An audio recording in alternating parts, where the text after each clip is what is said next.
This meeting is called to order. With 7 board members present, we have a quorum. I'd just like to wish all of you a good evening and welcome you to the meeting of the Planning Board. The Consolidated City and County Planning Board serves in an advisory capacity to both the City Commission and the County Commission. This evening, we will be holding a public meeting of the items as listed in the agenda. I'd like the board members to first introduce themselves. I am the chair, Gregory Thomas. I'm Lois Sanders. Then the county representative.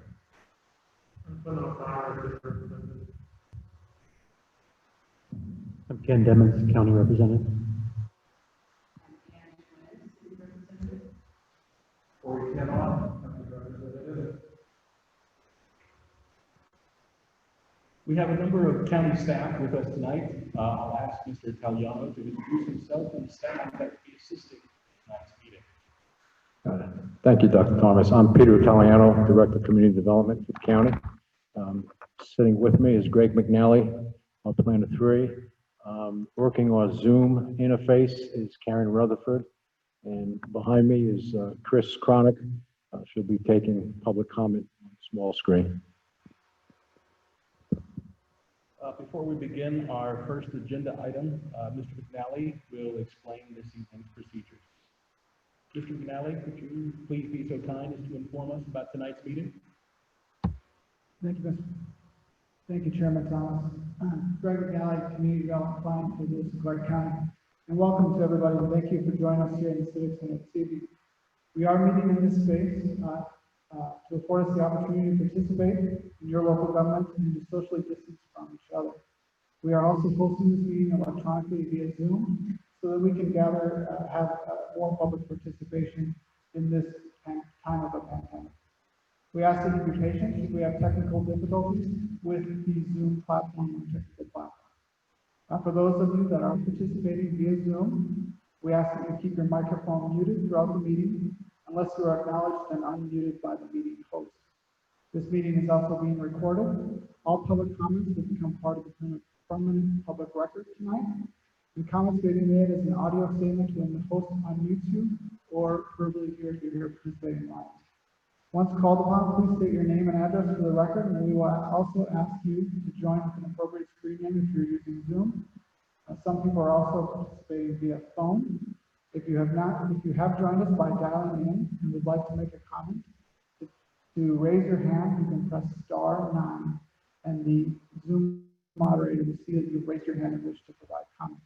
If you're a Zoom participant and you've joined us, you can also raise your hand on that technology as well to indicate to the Zoom host or our meeting host that you have to desire to provide public comment. You will hear a prompt that you've been unmuted, or we'll see that you've been unmuted, at which point you will slowly state your name and address for the record and make your comment. When you are done speaking, our meeting host will return your call to muted. You may raise your hand again by pressing *9, but all participants will have an opportunity to speak before previous commenters are allowed to speak again by permission of the chair. We have Chris Cronick at the computer up here to summarize your comments. Before you are done speaking tonight and providing comment, we will be asking you to verify that we have summarized your comments accurately. And again, the meeting will be recorded. Because we do have a live audience and others participating electronically, when it does become time to provide public comment, we will alternate between those of you that are here live with us today as well as our electronic participants. For those in the audience, we've provided 2 microphones at the front, which we will disinfect with a spray in between use as directed by the Civic Center. We respectfully ask that you maintain 6 feet of separation between others for safety for the duration of the time we're able tonight. Thank you, Mr. Chair. Thank you, Mr. McNally. The procedures that we will follow in this public meeting are as follows. Number 1, the board will first hear a report on the agenda item from the planning staff, which will include recommendations regarding the action to be taken by the board. The staff has prepared a report on the agenda item. 2, the board will then hear and/or receive written comments from the public, including proponents opponents, neutral parties, or anyone wishing to make a general statement or comment on the agenda item. Public comments may be presented in any order. Once everyone has had a chance to speak, the public comment portion of the meeting will be closed. 3, the board will then hear brief final comments, statements, or recommendations from the planning staff. 4, once everyone has had a chance to speak, the matter will be open for board motion and discussion. After motions and discussion, the board may vote on a recommendation for the items under consideration. The board may at any time question any person about his or her statements or comments. The first item on our public meeting agenda tonight is ground rules for the planning board. Mr. McNally will present the staff report.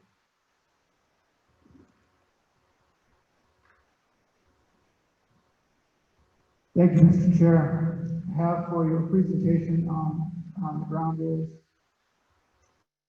At a prior volunteer board member training event sponsored by the Board of County Commissioners, the concept and value of ground rules for public meetings has been described by the board trainer Dan Clark and the MSU Extension Local Government Center. Some planning board members have inquired if the city or the county have ever utilized ground rules formally, and if not, could the board do so?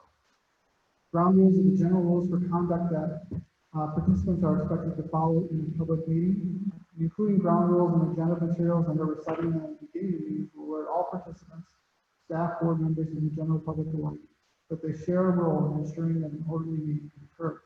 Lewis and Clark County Community Development staff and planning staff have worked in consultation with the City of Helena planning staff to develop ground rules for the board's consideration. As I said, ground rules are for the public, for the board, and they are for the staff. I've got a list of several ground rules that we prepared for you, and they're included in your packet as well. And I'll go through them briefly. Number 1, cell phones should be turned off or silenced. Number 2, all participants will treat others with dignity, civility, and respect at all times. Number 3, private or side conversations should take place outside the meeting room. Number 4, during the public comment portion of the meeting, the public is encouraged to voice or express comments directly to the planning board regarding the agenda. Number 5, when speaking, please begin by stating your name and address to the planning board. Number 6, when speaking, if a member of the public has already voiced or expressed a comment that you agree with, you may simply state that you agree with that person's comment instead of restating the full comment. Number 7, if you wish to speak more than once, you may do so only after all the persons wishing to speak have been heard, and only with the permission of the chair or a majority of the board. Number 8, public comments made during this meeting, or all of them, will be summarized in the minutes and become a component of the official public record. Minutes will be forwarded to the Board of Commissioners and the City Commission as applicable. Board members, these are the ground rules in total. Again, they're provided to you in your packet. Staff is recommending approval of these ground rules as was requested by the board. And there would be a motion here that you would take, motion to approve the consolidated city and county planning board ground rules for public. And since this is an item on your agenda, you can take public comment prior to that motion.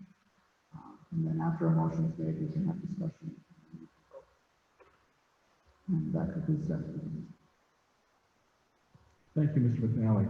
Is there any public comment regarding this agenda item?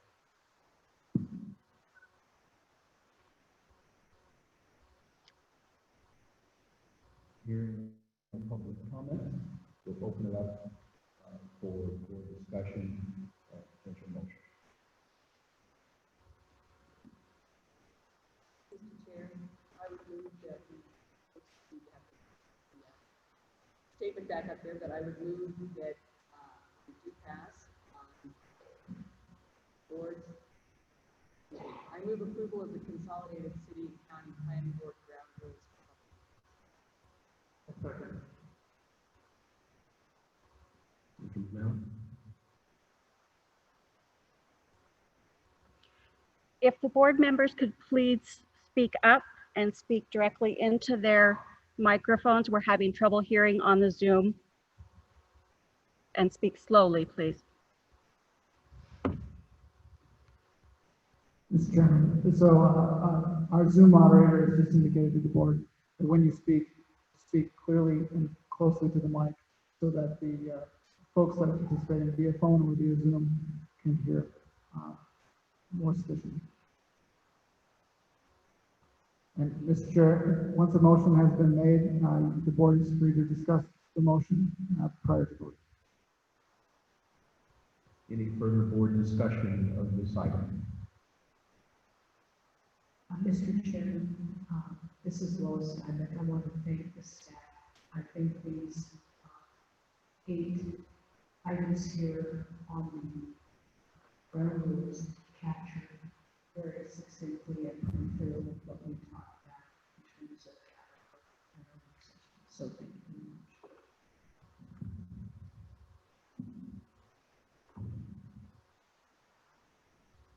Is there any further board discussion? Call the question. Mr. Dean? I will call the question.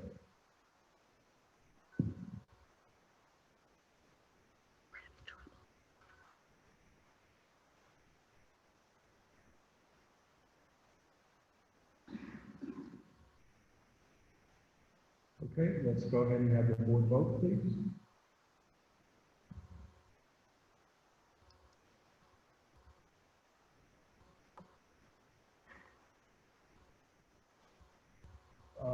All in favor of the motion, please signify by saying aye. Aye. Opposed? Motion is carried unanimously. And now we'll move on to the Helena Valley zoning regulations and map. Turn the floor over to Mr. McNally. Thank you, Mr. Chairman. Before we begin in this item, I'm getting some indication from our Zoom moderator that she's having some difficulty hearing.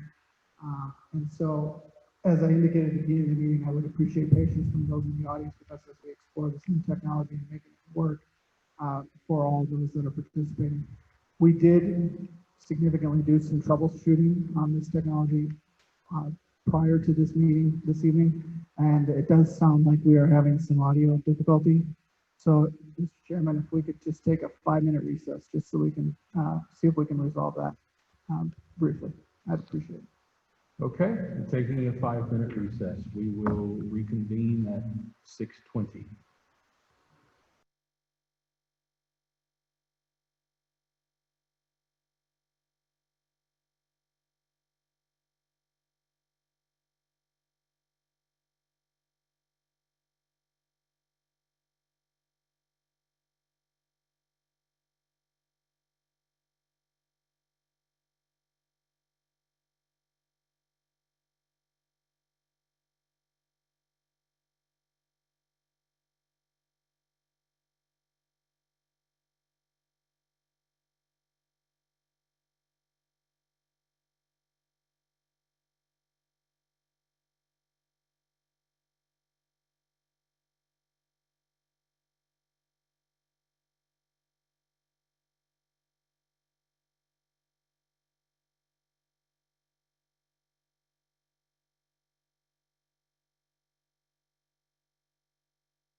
Okay, this meeting is now back in session. We will proceed with the next agenda item, Helena Valley zoning regulations and map. I will turn the floor over to Mr. McNally. Thank you, Mr. Chair. Thank you, members participating. Appreciate the moment in time to just capture that situation. Turns out that a couple of things here. One, I'm speaking too quickly. I need to speak a little slower. I will try and do that. Two, those board members who are speaking, when you have the opportunity to speak into your mic, please make sure you have the mic very close to your mouth and enunciate clearly into the mic each time you speak so that you're picked up. Does look like I'm getting the signal that we're doing better, and that sounds good. So again, my name is Greg McNally. I'm with the Community Development Planning Department. I'm a planner in that department. And I'd like to introduce Mr. Italiano, our Director of Community Development Planning Department, to get us started on today's item regarding zoning. Thank you, Greg. Again, for the record, Peter Italiano. As noted on tonight's agenda, item D is the proposed county-initiated Part 2 zoning project for the Helena Valley planning area. Greg and I are going to be switching back and forth a bit throughout the presentation tonight. A couple of housekeeping items I wanted to kick off with before we get into the crux of the zoning document. It's possible that we may need a follow-up meeting, and I wanted to bring to Chairman Thomas's attention that we do have this venue reserved for Thursday evening, the 18th, and it might be appropriate if you wanted to query the rest of the planning board to make sure that a quorum will exist on the 18th, and if not, we'll have to go to Plan B. Also, there was a question of whether or not you want to set a stop point for the meeting. I know the planning board members had talked about somewhere around 9:30 or 10 as a reasonable time. So I would ask you to give some thought to whether or not you want to consider that before we get going. And then possibly the most important is whether or not you want to set some times for a bio break throughout the night. So I would turn it back over to you, Chairman Thomas, if you want to address those three items.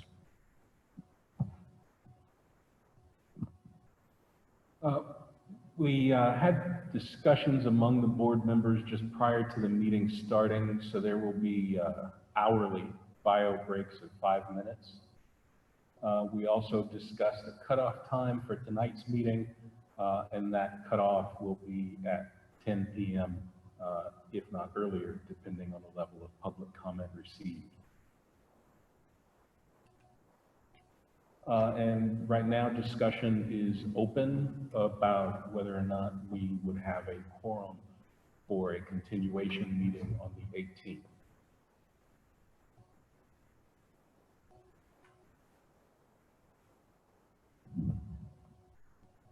Mr. Chairman, Dennis Dean here. I will be here on the 18th meeting. Mr. Chairman, could I suggest a show of hands as to who could be here, and then we can see if we would have a quorum? How about a show of hands for the 18th?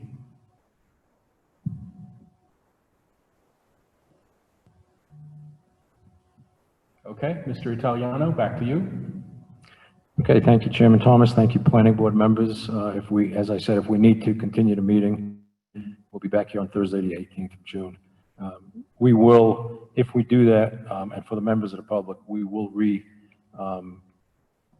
update our website with that information and also with a new Zoom link for Thursday night's Zoom attendees.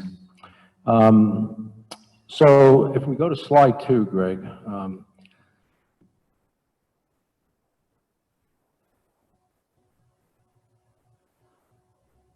so some folks have contacted me over the last year or so and have asked the question, why do we need zoning in the valley? Why now? And what this slide is showing is a general representation of Montana Code Annotated, Section 76.2, Part 2, and it sets a process for trying to accomplish what it is that the county commissioners have asked staff to accomplish tonight, which is to bring county-initiated Part 2 zoning to the valley. And if you walk through the slide with me, you'll see the first item talks about the formation of this board that's sitting here tonight before you. And that occurred back in 2001. A joint agreement was signed between the city of Helena and the county, and the Consolidated Planning Board has been operating in that manner ever since. Back in 2004, the predecessors of this board worked on the 2004 growth policy for the entirety of the county. In 2015, the planning board updated the 2004 growth policy specific to the Helena Valley. And oftentimes you'll hear the phrase the Helena Valley Plan, and that's short for the 2015 growth policy update. So back around late 2018, the county commissioners asked me to begin the process that we're here culminating tonight with Part 2 zoning. And since that time, as some of the next slides will show, Greg and I have been out in the community quite a bit, gathering feedback from many of the folks that are here as well as others that are not here.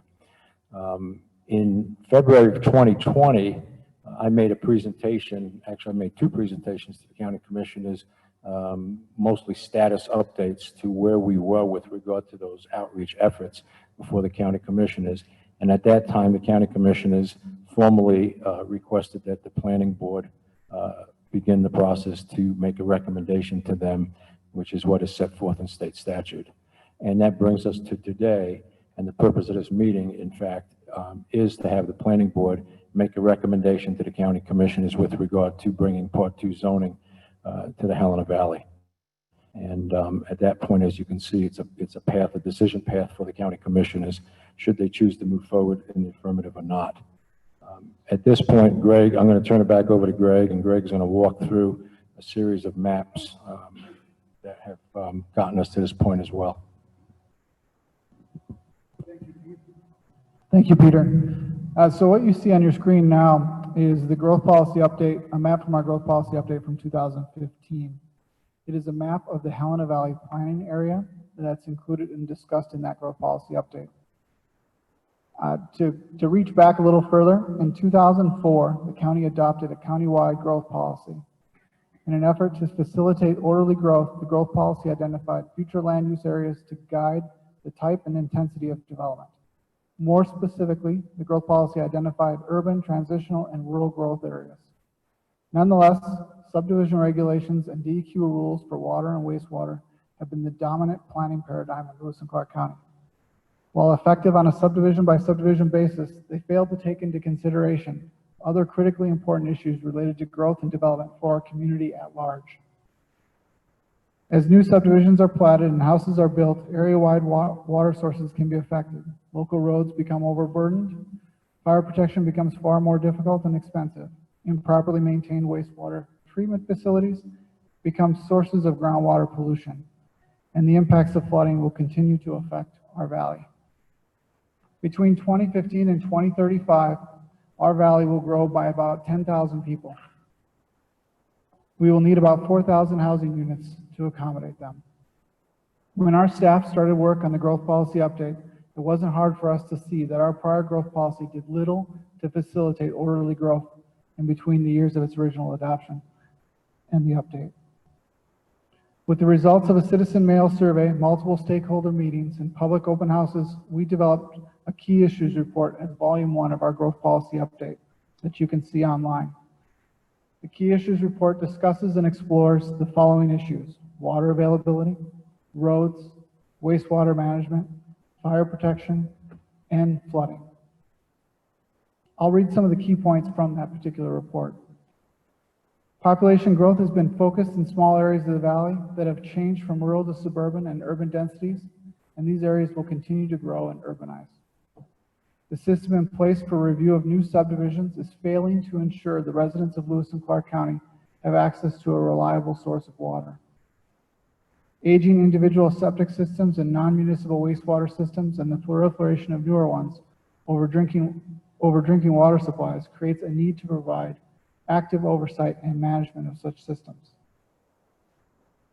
Much of the road network of the Helena Valley planning area was not designed to accommodate hundreds of new subdivisions with subdivision lots with thousands of new homes, and there are no resources to rebuild them. Areas of high and high to extreme fuel hazards represent a constraint to development in the wildland-urban interface. Volunteer rural fire departments must protect the population the size of Helena, scattered over nearly 400 square miles, with less than 200 fire hydrants or water pumping sources. To put it in perspective, the city has 60 hydrants for every 1,000 people. In the Helena Valley, we have 6 hydrants for every 1,000 people. Development in flood-prone areas is expensive, costing millions in damages during floods and millions to mitigate in order to reduce damages.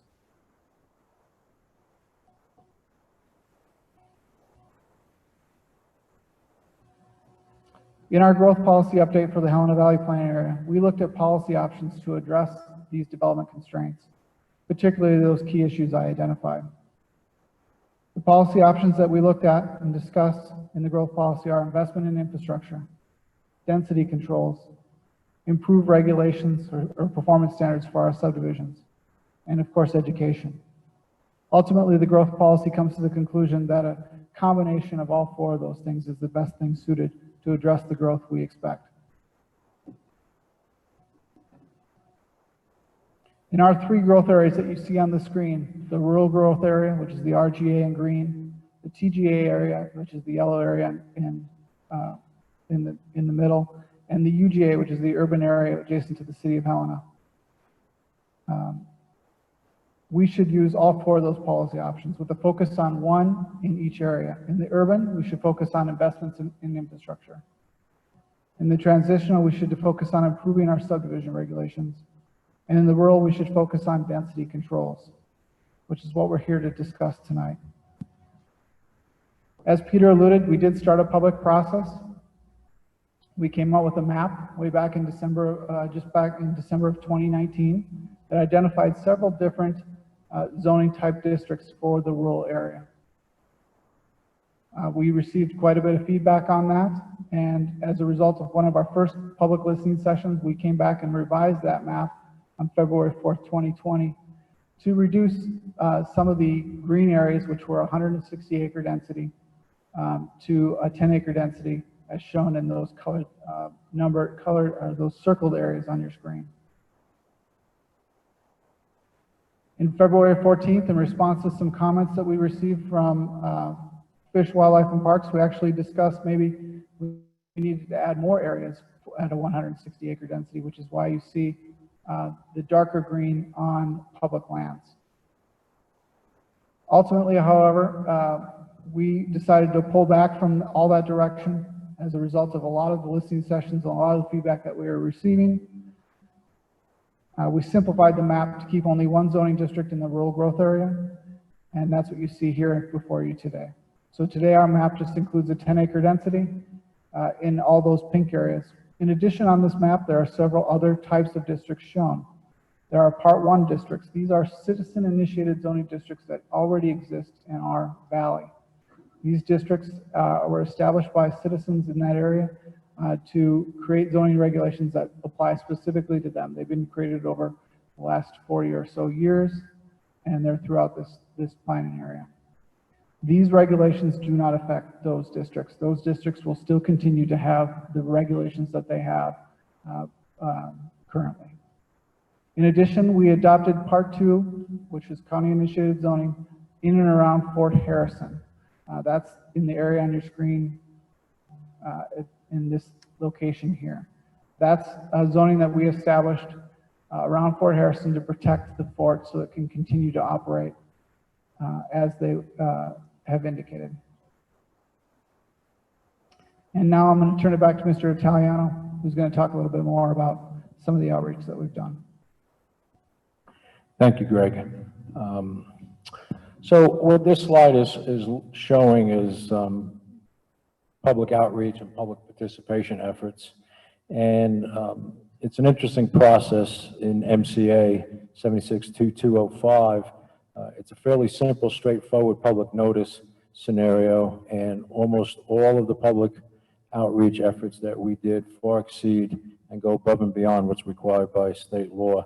But we felt, and the county commission has certainly agreed, that it was imperative that we try to solicit as much feedback and input from the public as possible, and that's what we attempted to do. So as this slide is talking about agency meetings, we had approximately 20 of those meetings with local groups, both state and federal and local government agencies, NGOs, organizations such as Helena Valley Irrigation District, HBIA, the Chamber of Commerce, realtors groups, etc. We also had, as Greg had mentioned, 4 listening sessions, some back in December of 2019, some in January of 2020. Those were geographically segregated throughout the community to try to make it as easy as possible for everybody to get to those meetings. We had an amazing amount of what I'll call the soft information, the internet, social media, press releases, KCAP radio spots, the website. We had flyers at some of the local community shops. And I think most importantly was the county's commission's commitment to allow us to do a mailing, and we did over 13,000 postcards to the addresses of record in the valley for us on this. And again, I would just point out that nothing in statute required that kind of outreach. But we thought it was the right thing to do, and again, the goal was to try to solicit as much feedback as possible. And we have gotten quite a bit of feedback, and that's a positive thing. As Greg showed, the map has certainly been modified quite a bit over the last several months. Thanks, Greg.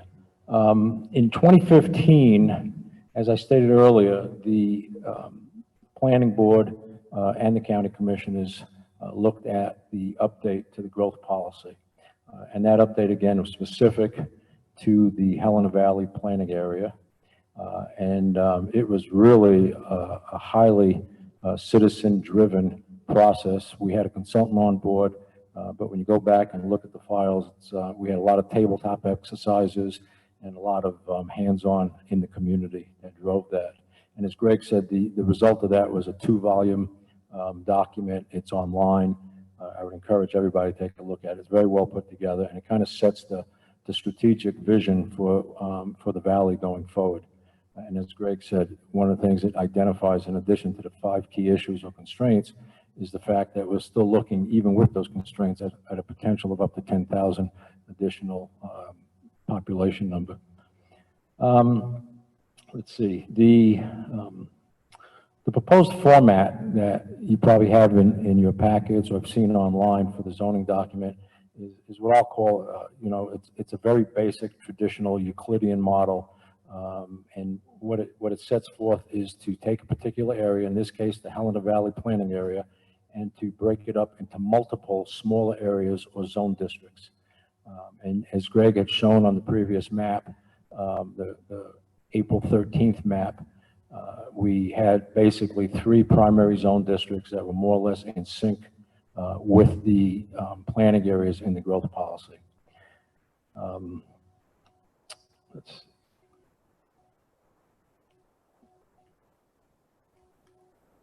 Greg, when I'm done, Greg's going to jump back on this shortly and get a little bit more detailed into the regulations. But I think what you'll see when he does that, he'll be talking about some of the principal uses, the conditional uses, things of that nature. And we tried to set that up using this model to ensure compatibility throughout the valley, which really is the key qualitative approach to make sure that predictability exists, and that predictability in uses will ensure property values stay high and property rights are protected.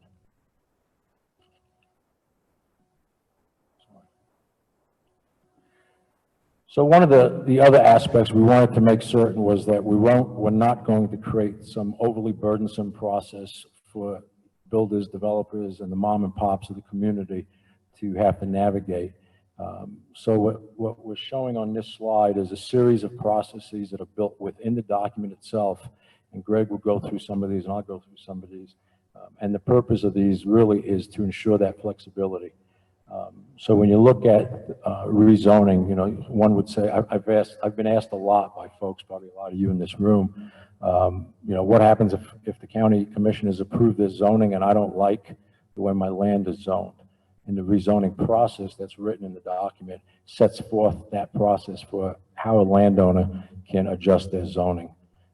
The conditional use process, that's kind of a fine-grained process where we can look at a list of uses that are permissible on particular property. Again, those uses are set forth to ensure compatibility, and the conditional use process actually heightens that compatibility quotient. And again, with more compatibility in land uses, more predictability, therefore property values are protected.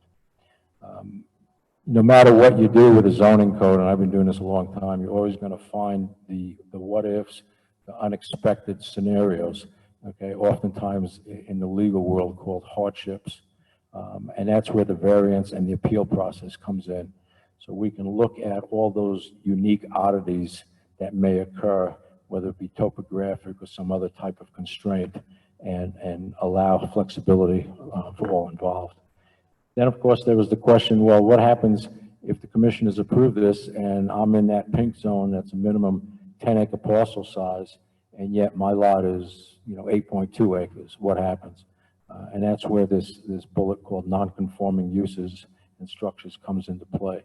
And if you tie that with vested rights, those two at a real high level basically are ensuring that the existing property owners and the way the existing property is set up on the ground will be protected. And there are opportunities for modification through both those processes. So now, Greg, I'm going to turn it back over to you. Thank you, Peter. In the rural residential mixed-use zone, which is the mixed-use zone that we're proposing that has the bulk of the regulations in it, we identified a number of principal uses that would be allowed. They include, just to highlight a few, residential, of course. This would be 1 unit or 2 units, or you could also have a duplex unit. Agricultural use, telecommunication facility. There's also a daycare facility. There's many more listed in the particular regulation as principal uses. We also allow accessory uses, things like garages and sheds, home occupations, and things that are temporary. We also allow for special exception uses. These would be uses that are allowed in addition to the principal, conditional, or accessory uses that have been allowed. So for instance, if you have agriculture on your property, you can also have, which is a principal use, you can also have a home, which is also a principal use. As Peter indicated, we're also providing for conditional uses. These would be uses that may be allowed after public review and may be subject to certain conditions. These uses provide more flexibility within the zoning district. And there's several listed in the regulations. I've got a few up on your screen here for your viewing.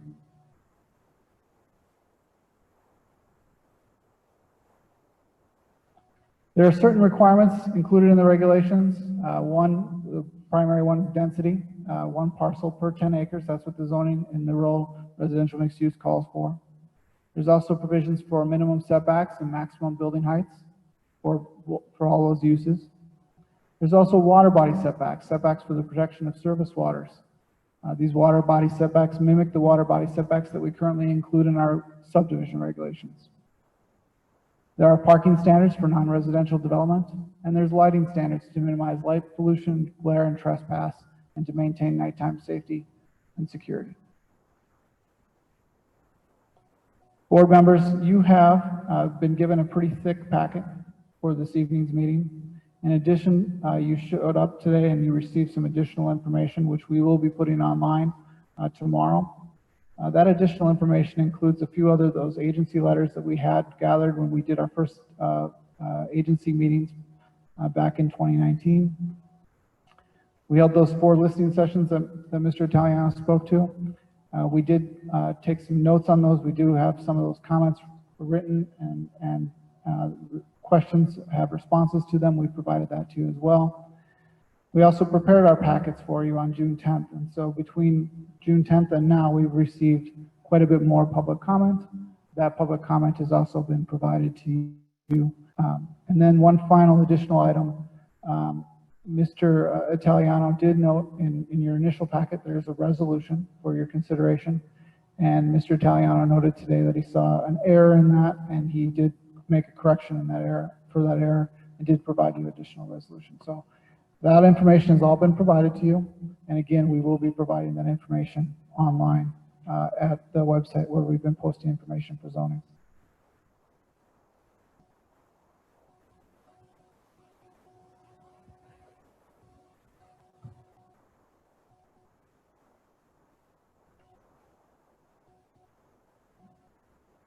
And then in your packet, the regulations that we have posted online were posted on April 14th, 2020. Since April 14th, 2020, we've had some conversation internally about some proposed changes. We've also had some conversations with one of you board members about some proposed changes. And we've prepared an Exhibit B, which is some proposed amendments to the proposed document. Those amendments provide consistency in style and presentation. They provide some additional definitions. One, for instance, a correctional facility, we provided a definition for. We also defined Part 1 and Part 2 zoning, because those are those are terms that we use throughout the document. We received a comment about allowing fencing in the front setback, so we've made an amendment to include fencing in the front setback. We had an error in regard to the open space standards that called for an irrevocable covenant if you provided open space through a clustering provision. We've changed that to provide a revocable covenant in the open space standards. The idea being, if you reserve a land, set aside land for open space, that land might not be an open space for in perpetuity, that might be revocable, because the land will be able to support additional development, because there are no longer those constraints that we previously identified. So we wanted to make that revocable. So those, some of the major changes there that are proposed in those amendments. You'll see if you go through them that they're mostly style and presentation, how we capitalize things, how we reference MCA, all to provide consistency in the document, to make the document stronger and more easier to read. Board members, your role this evening in regards to section 76.2.204 MCA, which is Montana Code Annotated, is that after the Board of County Commissioners has requested the Consolidated City and County Planning Board to recommend boundaries and appropriate regulations for the Helena Valley Planning Area. I did prepare a motion for you when the time comes for you to consider, and as I move the Consolidated City and County Planning Board approve Resolution 2020-01, along with its Exhibit A and Exhibit B, to recommend to the Board of County Commissioners approval of the Part 2 County-initiated Helena Valley zoning regulations and boundaries. After such a motion is made, you would have discussion and then you would take a vote. But prior to all of that, we want to make sure that we hear some additional public comment. And as I said, you've received an addendum where you've, in your original packet, you received quite a bit of public comment. The addendum provides additional public comment for you to consider, and that's all been provided to you. And again, we will post those online. So, Mr. Chair, if you're ready to take public comment. Looking at the time, why don't we go ahead and have our first 5-minute bio break, and then we will return from that break and enter immediately into public comment period. So at this time, we'll go ahead and call it a 7-minute break, and we'll return at 6:55.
This meeting is now back in session.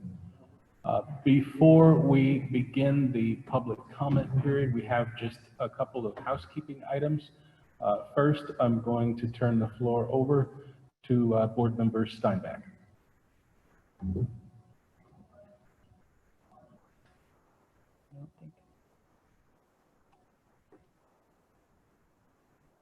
I want to thank everyone who's here to comment, and I also want to thank everyone who commented during the work sessions.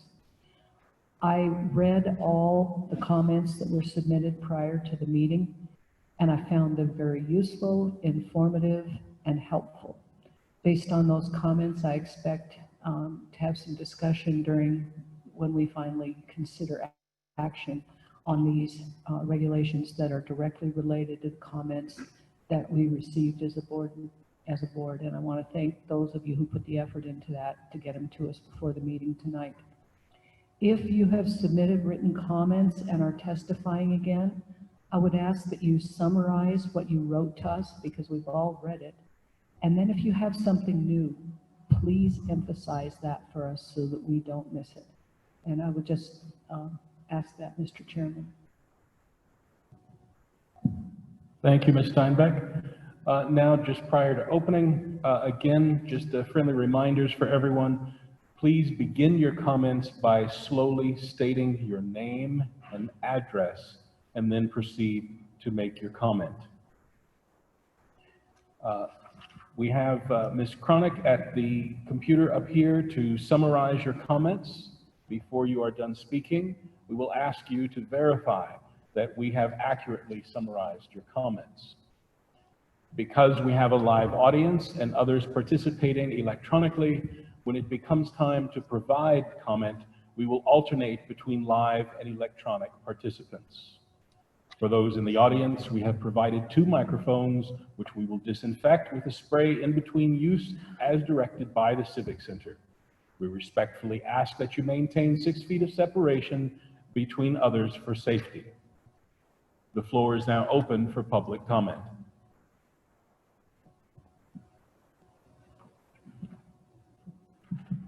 For the record, my name is Tom Rolfe, 226 Willowbrook Drive, Helena. I'm a candidate for the County Commission. I do have some written comments, and is there a place that you'd like to have those deposited?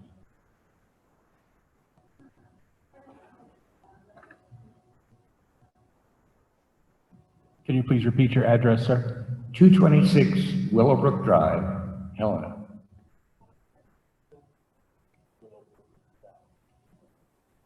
And you can feel free to leave your written comments on the podium stand right All there. right, and I've got several copies for anybody that any of you wanted. And I've asked some of my friends to pass comments so that other copies of it to others as well.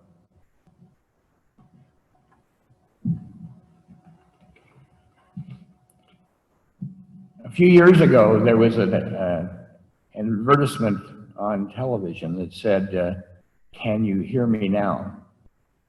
And I guess the question now for this committee and for the county commissioners is, can you hear them now? Can you hear the people? The voters of Lewis and Clark County sent a very strong and clear message to you 2 weeks ago. Did you hear it? I sure did. Over 5,000 residents of the Valley and North County weren't at all shy in sharing their opinions regarding the proposed zoning plan. They do not support, endorse, like, or want government-initiated zoning for the rural areas of Lewis and Clark County. Private property rights are the foundation of a free society. I have always believed in the fundamental principles that attempts by government to restrict or limit these rights cannot be done must be done only with majority support of the governed. Over the course of the past few months, I have been to several public meetings, small private gatherings. I've listened to carefully to comments that have been made by many individuals and private conversations, in letters to the editor, in posts on social media. I've been in Augusta, Lincoln, Canyon Creek, Wolf Creek. The message didn't vary. Can you hear them now?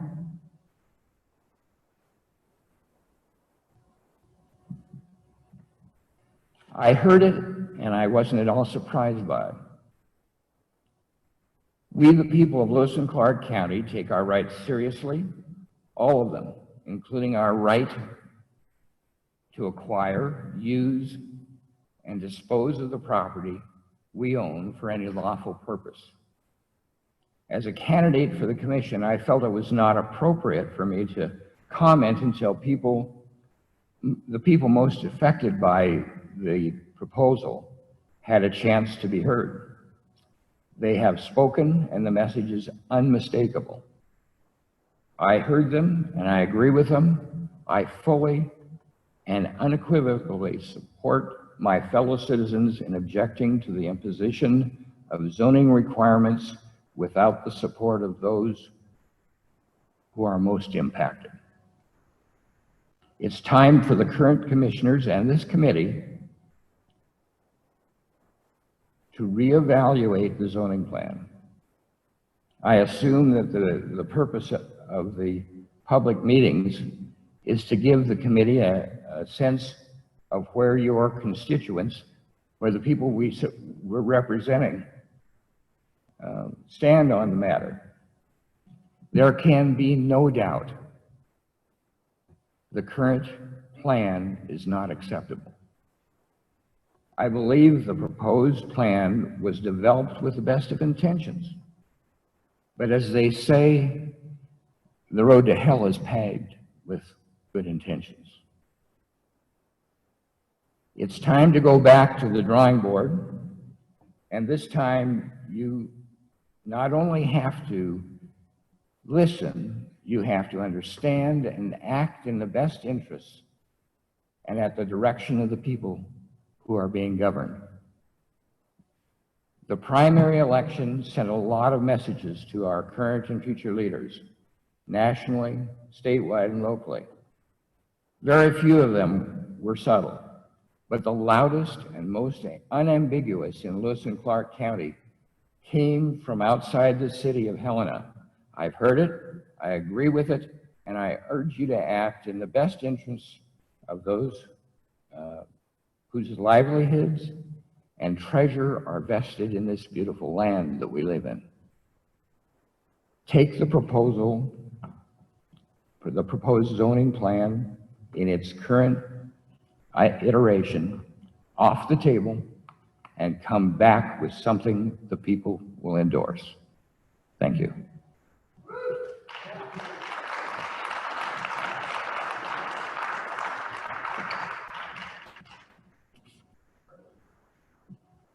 Excuse me, sir. Sir, we need to have you verify that we've recorded your comments properly.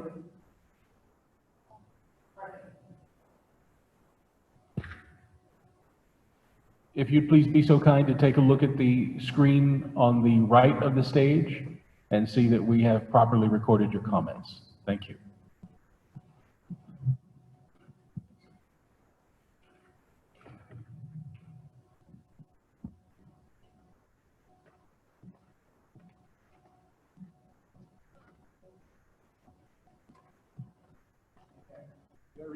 There are copies here if you want to clarify. Essentially what version I said.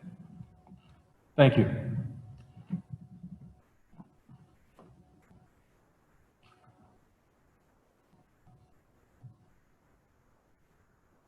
Mr. Chairman, I believe we have somebody that's raised their hand that would like to provide comment via phone, and that person is identified as number 1406, excuse me, Karen, 449-9310.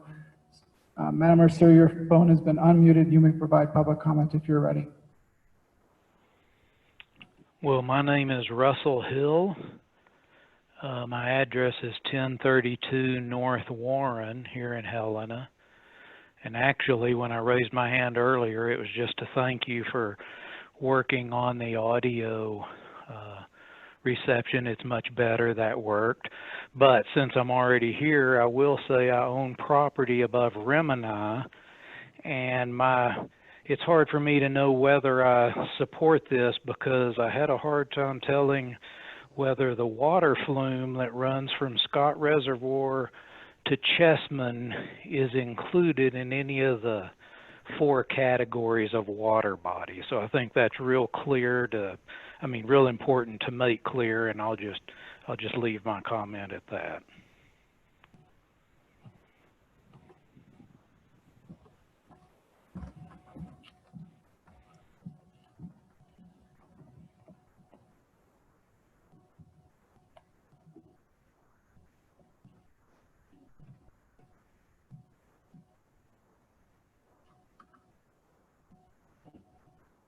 Mr. Russell Hill, so we've recorded your comment that you own property above Remini, and you're hard to know if you're in support, and I think you want to say, Chris, due to the inability to identify what water bodies would be included. Is that accurate? Yeah, my question is whether the flume is included in any of the 4 categories of water bodies, because they all have the different distances of setbacks or easements or whatever you want to call them. And it's very important to me. The flume crosses my property in 2 places, so it'd be very important to me to know if it fits in any of those 4 categories. I think as written it doesn't. But if it does, I'd like to know that up front. Okay, and so you have owned property above Remini. Hard to know if you're in support due to the inability to identify the water bodies included. Important to know if your property fits in any of those categories. To actually correct your comment.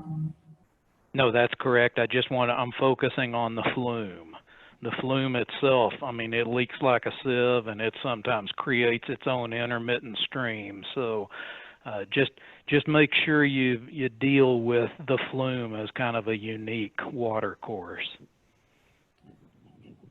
Mr. Chairman, members of the board, and members of the public, there's been a question asked. We've recorded the question, and it would be planning staff's desire to try and type in responses to those questions prior to your decision. So you won't hear necessarily a response to questions being asked tonight, but we will record those questions and respond to those later for those in attendance, just so we can keep the public comment rolling.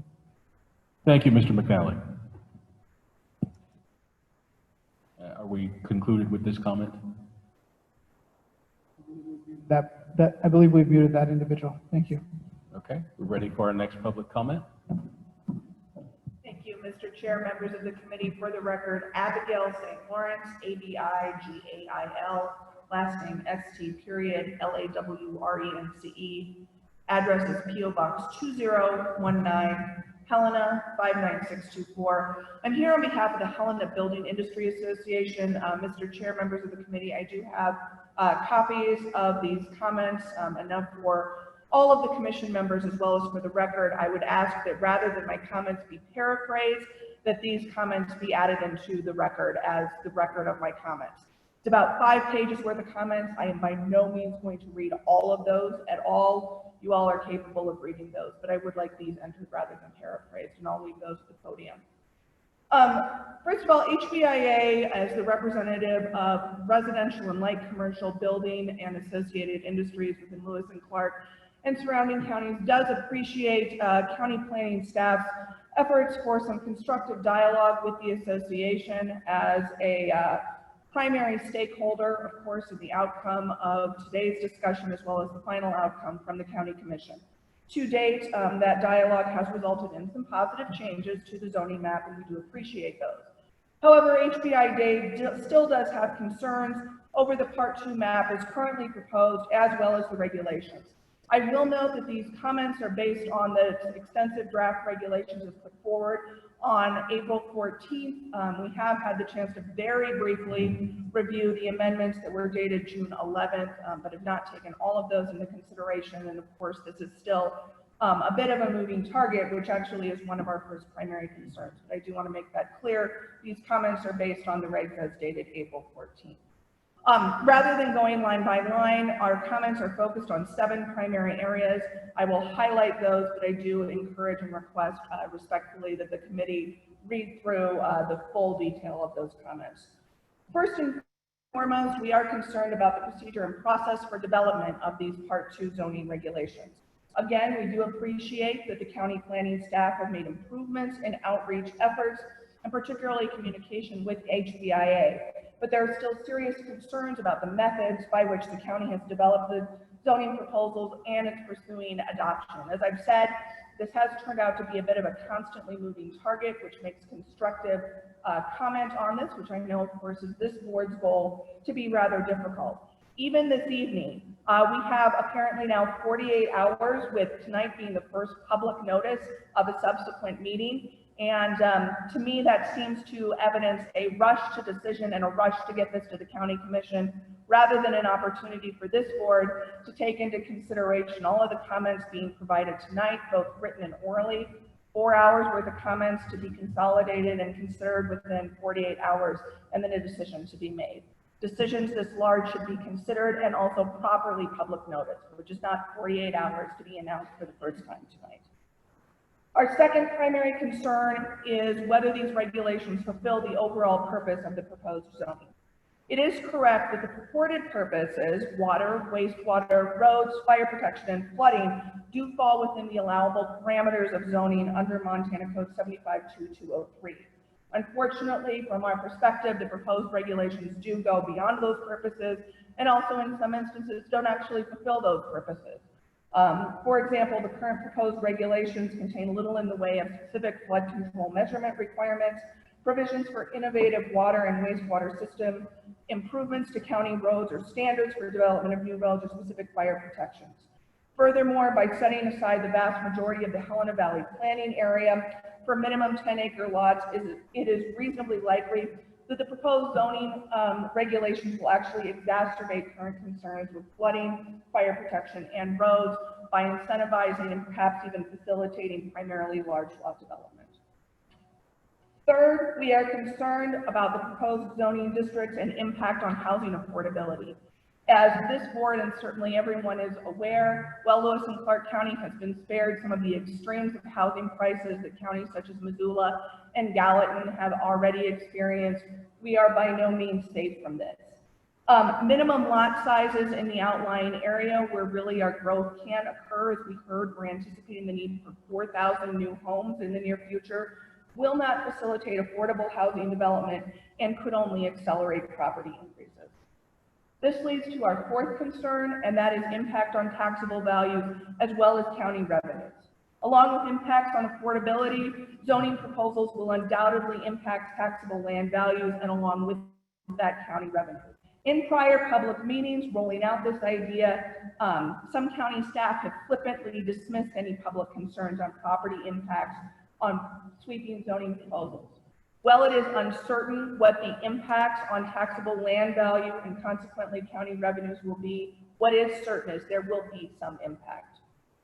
Fifth, we are concerned about the procedures and process for seeking variances and other modifications as laid out in sections 1, 18, 19, and 20 of the proposed zoning regulations.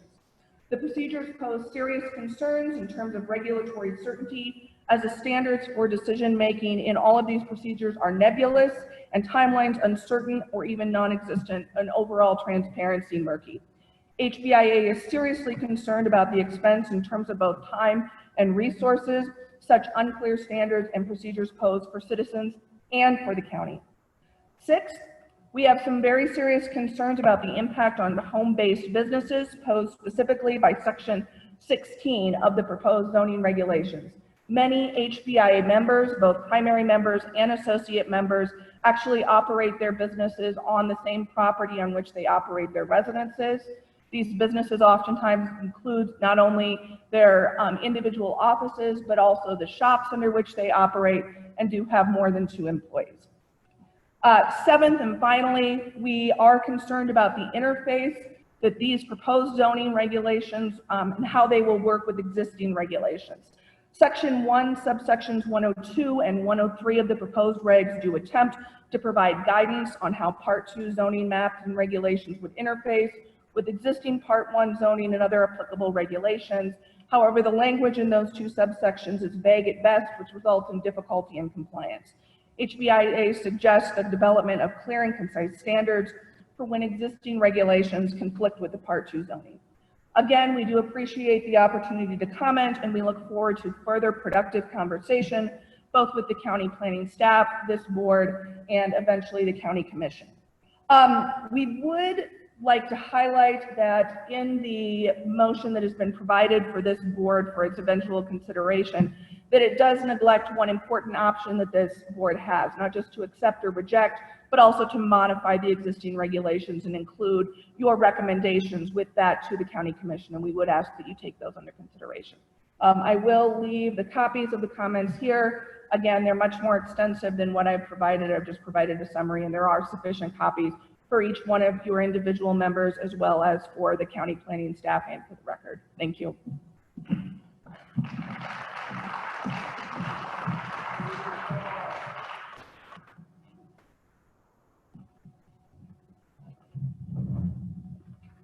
Ms. Lawrence, you indicated that your comments were reflected in the written document that you provided. Therefore, we didn't need to summarize them on the screen for you. Is that accurate? That's correct. I would just like the record to reflect that we submitted extensive written comments, and those are what we would like to take into consideration and be forwarded on to the county commission. Okay, so from the audience and not available on the mic, I'm just going to rephrase what you said, in that you provided extensive written comments, and that's what you would like to go forward in this realm here for public comment. Correct. Correct. Thank you. Mr. Chairman, I'm going to check to see if we have another Zoom participant that's raised their hand and is ready to provide comment. It appears that Duffy and Nepper have provided comment. Duffy and Nepper, the floor is yours to provide public comment. Thank you. I appreciate the opportunity. My name's Dan Nepper, and we have property at 5545 Woods Crossing Drive in Helena. That is not my mailing address. I'm not sure if that's what you need or not. My comments are fairly straightforward. We appreciate getting the postcard and getting notification of this meeting. This is the first time we've been aware of all this going on. Perhaps we should have been aware, but we weren't. But we're concerned about what improvement does this really bring to our property. We're concerned that it's going to lower our property values, not increase them, due to additional burdensome regulations that this thing seems to be providing. We're already underneath a homeowners association guidelines and so on that seem to stipulate most of what's being offered here. And so I don't really see the additional benefit to us for adding this additional zoning. So for that reason, we're opposed to this. So that concludes my comments. Thank you.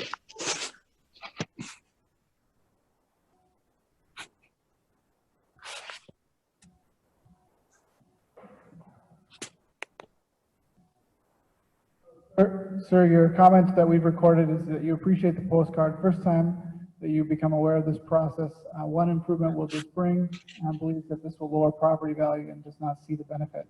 Does that accurately summarize your comment? Yes, that pretty much summarizes it. Thank you, sir, for providing comment.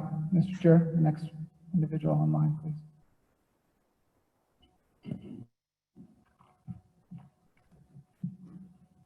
Mr. Chairman, members of the Planning Board, and staff. My name is Jerry Hamlin, and I reside at 1625 University Street in Helena. I have been a developer, builder, and real estate broker in this area for 47 years. I also served on the Jefferson County Planning Board for over 7 years. Thank you for the opportunity to speak out against this zoning proposal. I do have 10 copies here, which I'll put on the desk there. So if you want to use those as accuracy on recording my comments, you'll be able to do that.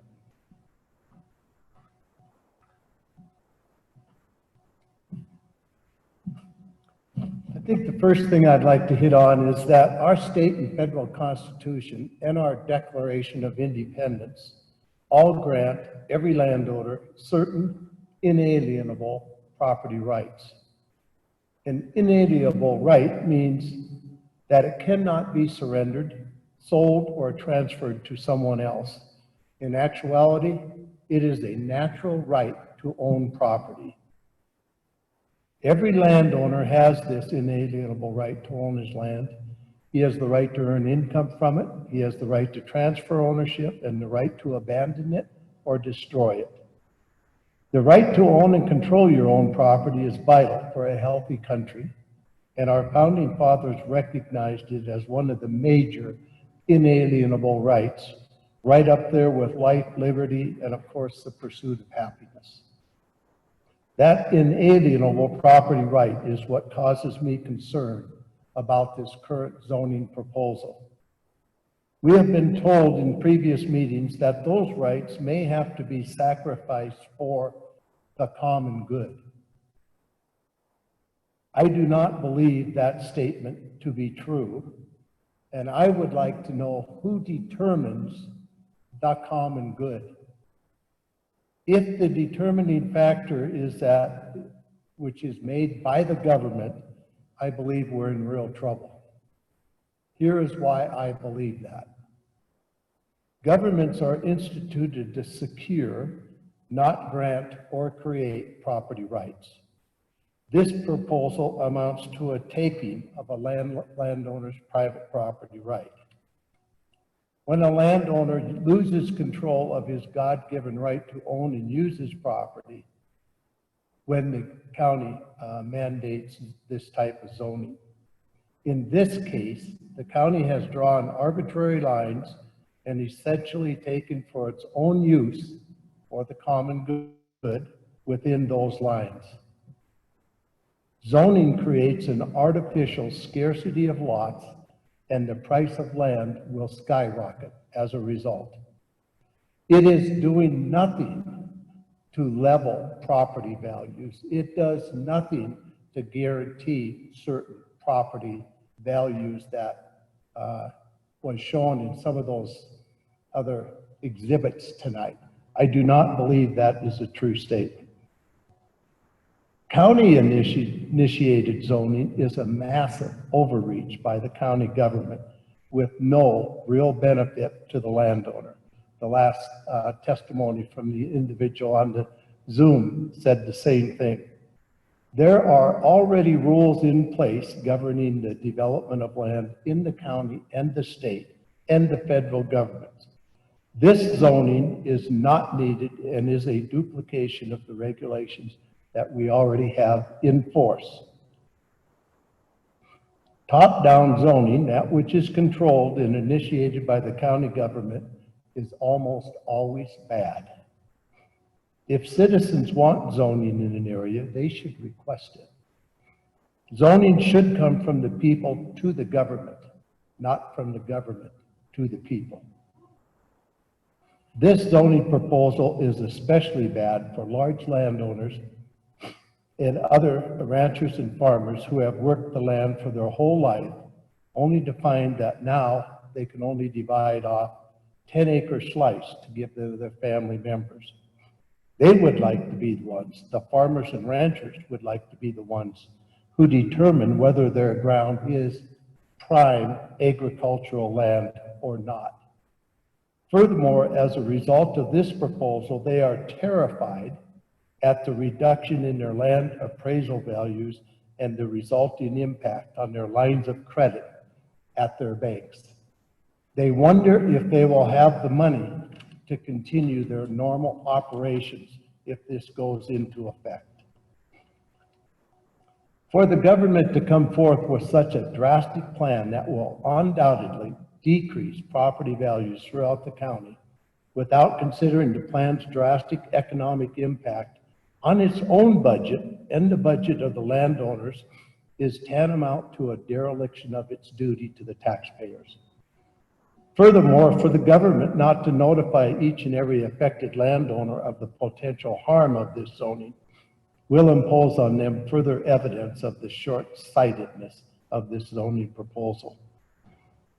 Lastly, the staff has said this zoning proposal will address the 5 basic cornerstones of development. It doesn't. It merely duplicates existing burdensome and costly regulations, and it restricts lot size. It drives up land development costs to the point that affordable housing will be a thing of the past. It does not lay out a vision for how things should be. It does not foster good design or enhance a sense of place. It does penalize farmers and ranchers who try to provide land for their families, and it takes their right to develop their property away. In actuality, this new county zoning proposal is not being used as a constructive force for community good, and it will be detrimental to all landowners in the county. I urge you, as planning board members, to oppose this new top-down zoning proposal. We can and must do better. Thank you.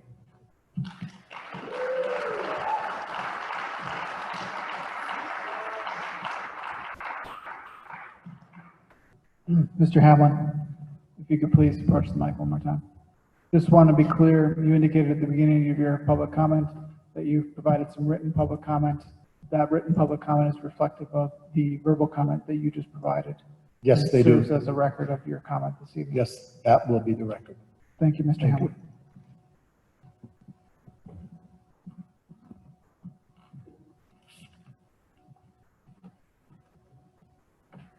Karen, do we have any more folks raising their hand that would like to provide public comment via Zoom?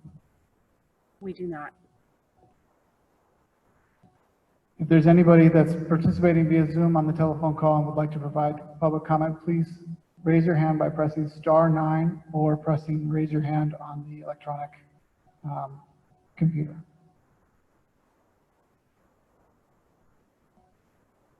Mr. Chair, we do have an individual that has raised their hand. Douglas Tapper, if I believe I've given you that name correctly. We will unmute you and you can provide public comment.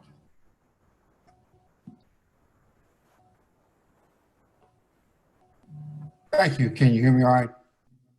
We can hear you. Thank you. Good. I would just like to I'm sorry.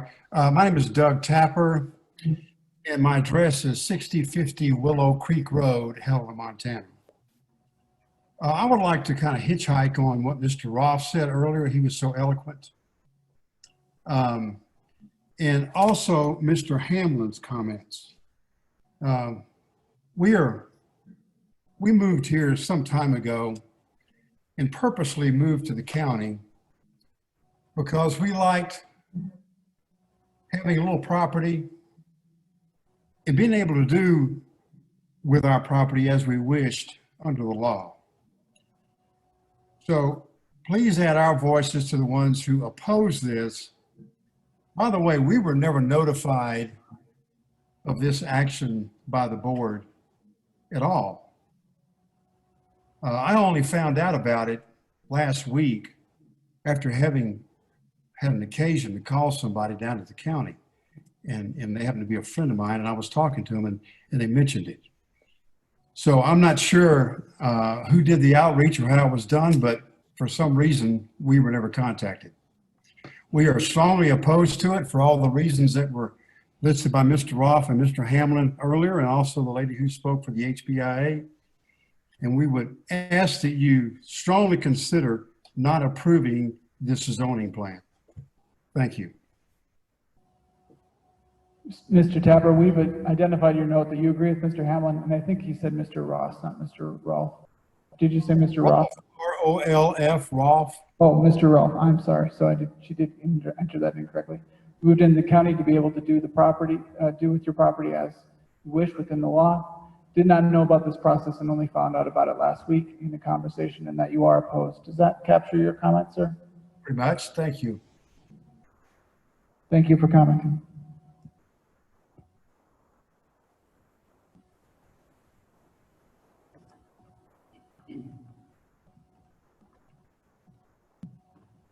For the record, my name is George Harris. I live at 1450 Bighorn Road. I'm the Chief Executive Officer to the Helena Association of Realtors. And I would like to publicly comment that we appreciate the work that has been done with Mr. Italiano and Mr. Baltz. We appreciate our association having a seat at the table to be able to comment and to be able to be in the process. We have submitted actual record to Mr. Baltz and to Mr. Italiano, which we'd like to make sure that you have in the record. And we also would like to comment on the impact of the association.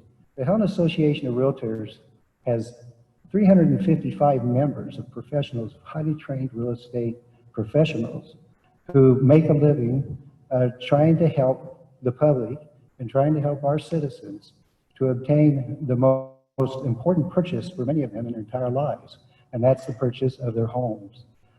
Our association has a government affairs committee. The government affairs committee reports to the board of directors. The board of directors is then instructed by or admonished by the advisory board committee of our government affairs committee as to what position they should take. The Realtors is the largest trade association in America. We respond to national core standards, statewide core standards. We need to be active in our community, and we strive to serve and give back to the community that we love as much as we can. With that in comments, preliminary comments, I would like to point out that we as an association have tried very, very hard to be constructive in our comments, constructive in our approach, and constructive in our participation. We've attended meetings. We've had numerous realtors and associates at these meetings. But we're not just the real estate. The entire industry includes bankers, title companies, appraisers. It's a huge part of our community and our economy. So in a non-confrontational manner, we respectfully oppose the proposed zoning regulations which have been presented.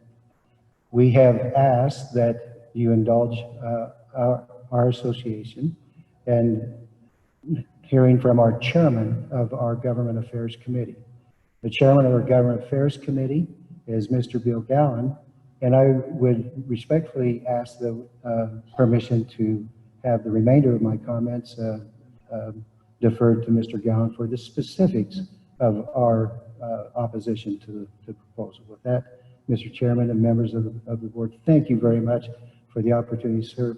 With your permission, I would ask if there's any realtors or association that if you would please rise if you are also in agreement with this position, because I've asked them not to repeat testimony or comments that's in the essence of time, Mr. Chairman.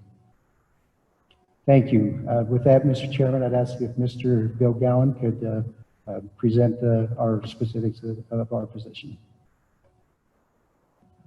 Thank you. Mr. Harrison, if you would please confirm that we have properly recorded your comments on the screen, please. Thank you, Mr. Chairman.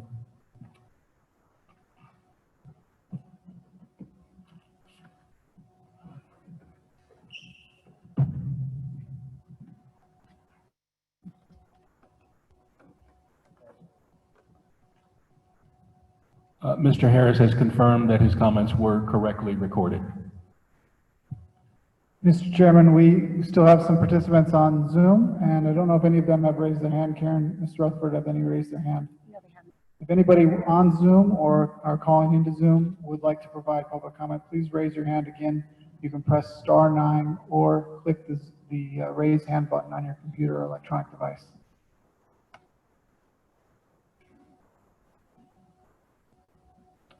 If no one wishes to raise their hand, we will come back to the Zoom periodically to check in to see if anybody is ready to provide public comment via Zoom. But at that, Mr. Chair, I would allow you to continue one individual after another that are present here today.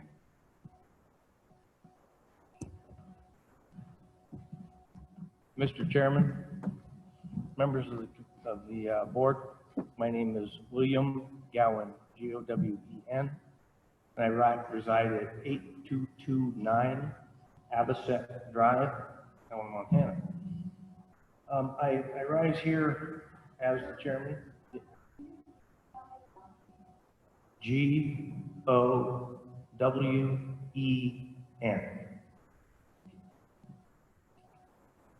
I rise here as the chairman of the Government Affairs Committee for the Helena Association of Realtors.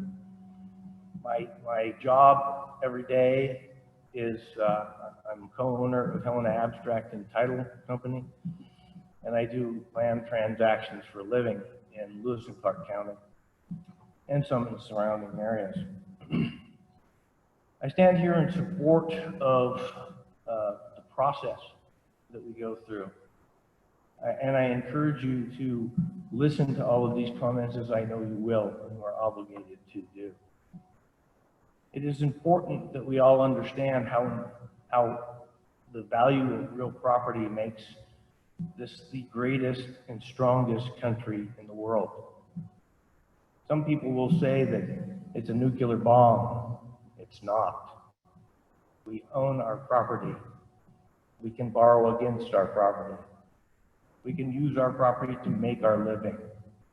It is the most important right that we have besides life itself. So, as our written comments, which are submitted, I'd just like to quickly summarize those. We believe that the draft zoning regulations, as they are done, are so restrictive that the Helena area will not be able to build enough housing to take on the growth and will make that affordable housing almost impossible. We have a housing shortage out there, folks, and we have for a long time. And I can demonstrate that by the increase in the median price in the Helena area over the last several years. And this is reflective of the years prior. 2017, $254,000. 2018, $270,000. 2019, $290,000. If we take all of this property out of the ability to develop, what is going to happen with that median price? I took just enough economics in college to understand that. It creates an even greater shortage and drives the price up. And it's not a fair price. We have to consider that. More important than any political issue out there. Bypassing regulation is just an easy way of not doing the hard work of planning. I know your jobs are not easy at all, and I know that Greg's and Peter's jobs are not easy at all. They're not supposed to be. The regulation is already there. They also draft regulations will create uncertainty for landowners, developers, and the county. I echo the comments of Mr. Hamlin when it comes to agricultural folks out there. The big part of our state economy, and it's their development right is key to how they get their operating loans. You will see comments that were made in previous ones where that was demonstrated by those ag guys themselves. I've talked to our bankers and I can confirm that, and I'm an expert.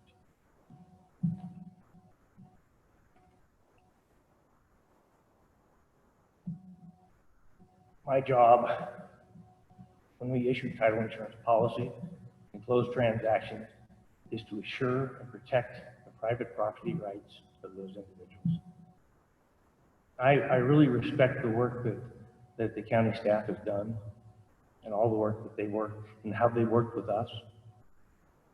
But when it comes right down to it, private property rights are more important than this way of doing things. It's not going to get the job done. But we are willing to work. We're willing to do the hard work to find that solution. So I'm going to end this with just a couple pieces of advice. One of them, members of this board, be wary of any proposal where the public comment started out in December and January. When people aren't there, they're on vacation, they're with their families, they're doing Christmas.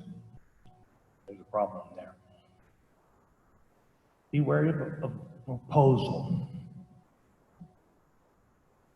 that any county commissioner, sitting or leaving, states that this is going to be the best feather in her cap.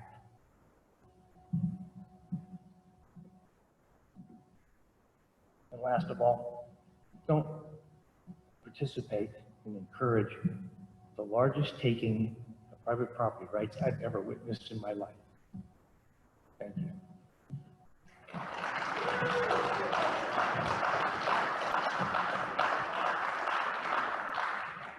Thank you, Mr. Gowan. If you would please be so kind as to look at the screen to the right and confirm that we have accurately summarized your comments.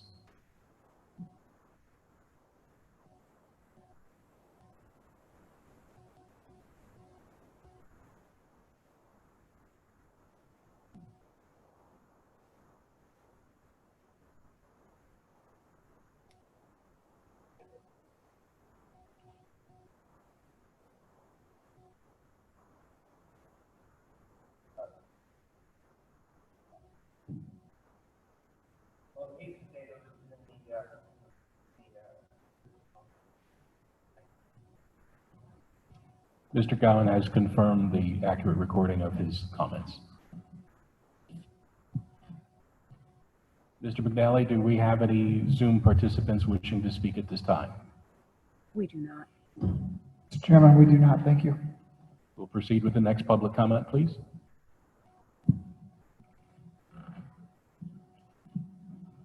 Thank you, Mr. Chairman, members of the board. My name is Dave Lewis. I live at 5871 Collins in the North Valley. I've been in the valley, my wife and I and our kids have lived in the valley since 1968. I think my first planning hearing appearance was in 1970, so you can see I'm really old. But I've been involved and followed this for a long time. And I have one short comment to make. I'm always concerned, well, part of this goes back to, I was elected to the legislature 4 times in the valley, twice to the House, twice to the Senate. I door-to-doored the valley repeatedly. That's how you win elections in Montana. And I think I got a pretty good feel for what people think out in the valley. They basically say, I don't want to tell my neighbor what he does, but I don't want him to do something that diminishes my property values. And so I understand and sympathize with you that it's always a balancing act. But I guess the point I wanted to make is my wife and I bought 60 acres up in the North Valley and raised hay on it for like 25 years or something like that, forever it seemed like. And then I had three children graduate from high school, start to college. Over the period of time that they went through, we sold off 4 parcels of ground. The annual hay production on that on those 4 parcels was probably $20,000 a year. Those 3 kids at this point are making probably $450 a year. I'm just talking about the economics of land conversion. It isn't all bad. That sometimes we have to look at a property owner who has reached a point where they want to convert the use of their land, and it's done in a way that doesn't diminish the value of the surrounding property owners, which is, again, a tricky one sometimes, but they should have the right to do that. That should be their right. They're the property owner. If they have an alternative use for the investment that makes sense, they should have that right. They shouldn't be just foreclosed from doing that with some overall plan. I mean, I guess I understand the need for good planning, for good subdivisions, for professional work in that area. And then I think, you guys just approved one north of me. I have a 160-acre one out there in the North Valley. I didn't raise my finger once to oppose it because it was well done. It's a rough piece of ground up in that country, but you guys demanded that the roads and everything else were laid out correctly. And so that's fine. That piece of ground will have a much higher use. The dollars that are collected will have a much higher use than they are now, which is basically prairie dogs. So again, I guess what I'm suggesting is that I think that a plan that says generally we oppose subdivision, and although you've got a lot of variances and things like that, but generally we oppose subdivision is maybe way too narrow. I think it should be more concerned with the impact on the neighbors, with the potential, what the landowner intends to do in the future with it, that type of thing. And so I sympathize with you. I recognize what a tough job this is, and I have followed a lot of it for 50 years now, for goodness sake. But I would hope that you would step back and maybe give a little more primacy to the rights of the property owner. Thank you.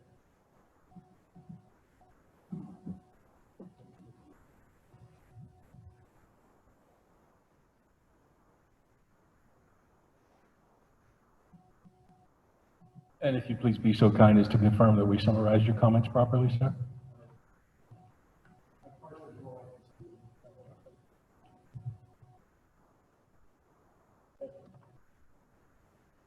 Comments have been properly reflected. Do we have any Zoom participants wishing to speak at this time? We do not. Okay, let's move on to the next public comment. Thank you for taking time for this hearing tonight. I'm Stephen Smith. I live in Helena at 2008 Fifth Avenue. My wife and I have property with a cabin that's south of Rimini, and so we have a definite interest in that area. My comments are basically 2 separate items here. One is simply that this has all been forwarded and advertised as zoning for the Helena Valley, and yet the map encompasses an area much, much larger than the valley. It goes clear up to McDonald Pass, well south of Rimini on the 10 Mile Creek Range. Those are clearly not part of the valley.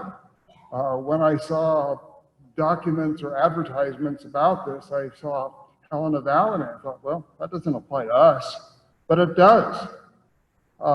So that's the first comment, is that the map and the area that's covered by zoning, if you're going to proceed with that, should only really be the lower part of the valley, the true, what we consider to be the valley.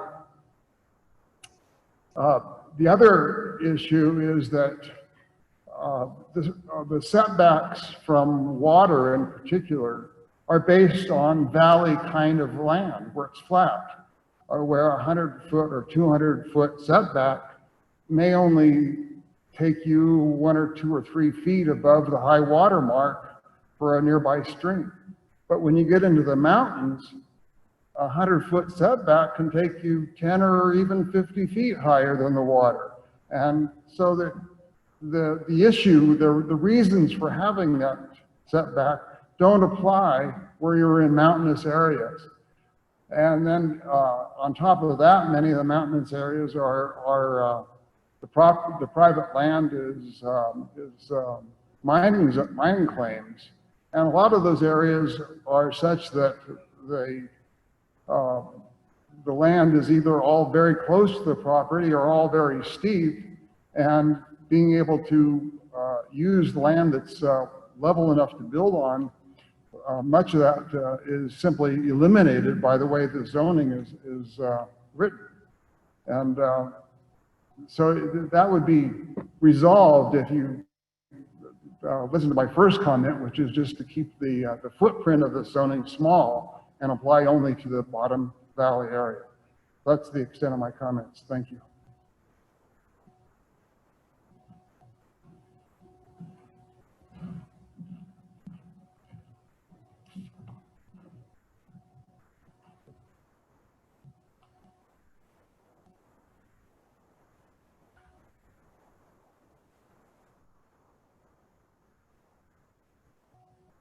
Mr. Smith has confirmed his comments have been accurately recorded.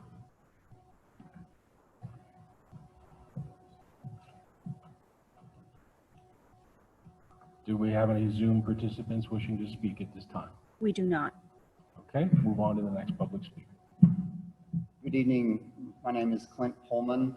I live at 16 Arrowhead Lane in Jefferson County, which is Montana City, but my vested interest here tonight to speak to you is I have 3 patented mining claims in Remini, and my wife's parents own 3 adjoining parcels to my family's parcels as well. We're very concerned about this effort. I just learned of it last week and was in shock for a few days, and then gathered myself and decided to try and do something to try and stop this effort and at least protect our interests. I purchased my family's first property in Remini 18 years ago when I had very little money, starting a family. We would forgo vacations, expensive cars, remodeling, or living in a larger home, looking for the future to have something for our family as a retirement finance boost, or just something to enjoy and recreate on when we found the Remini area. When I learned about these, I realized that these proposals would basically make our properties completely worthless, unbuildable, and unusable for anything other than a campfire. All of our properties contain and own portions of 10 Mile Creek through them. That's why we bought them. People love to recreate on water. We took risks to buy them. We built 2 cabins on 2 of them that are just beautiful cabins. We've been praised by our neighbors for cleaning up the area and making those properties part of that community and becoming part of that community.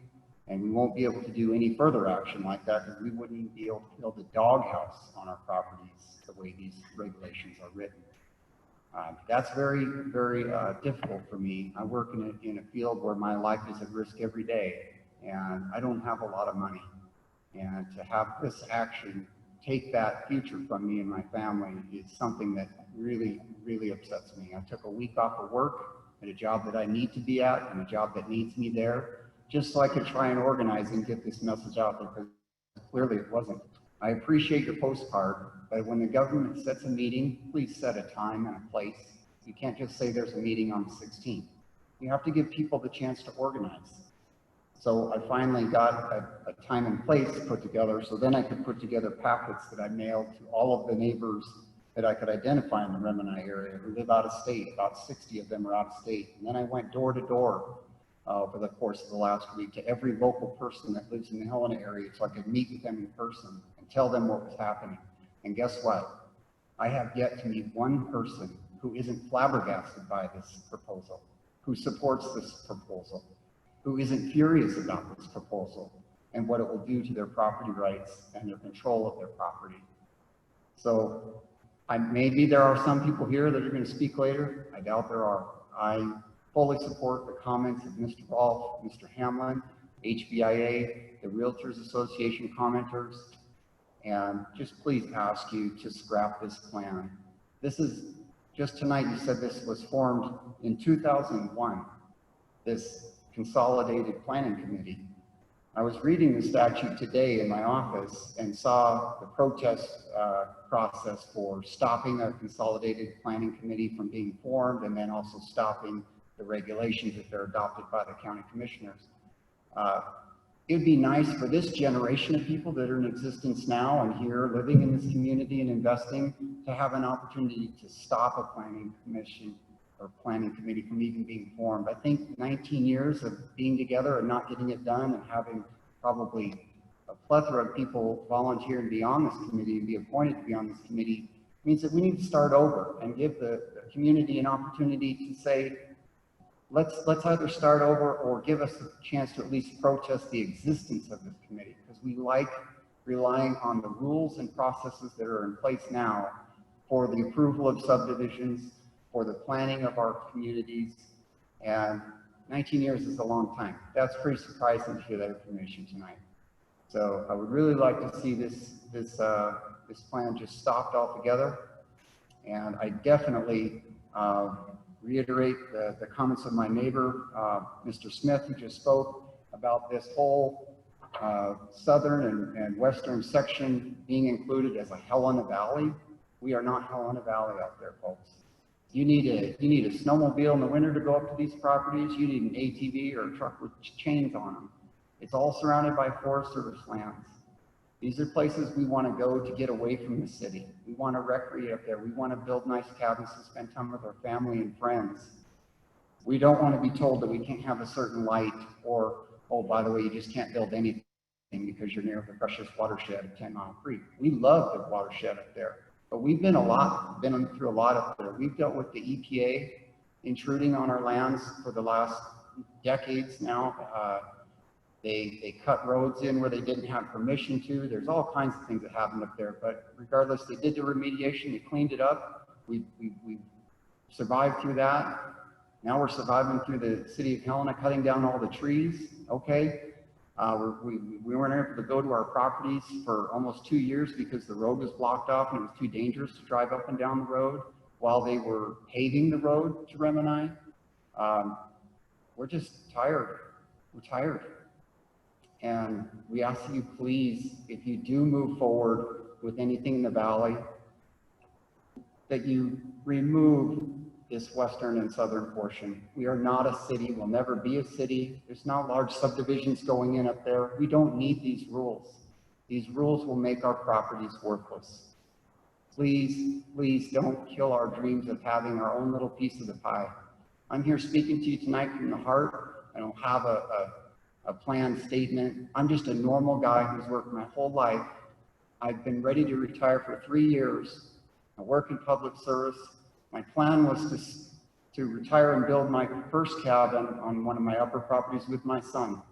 But every year a new emergency has come up since I was eligible to retire, and I said, I'll stay on and help. I'll stay with this effort to protect this community and the state that I've dedicated my life to.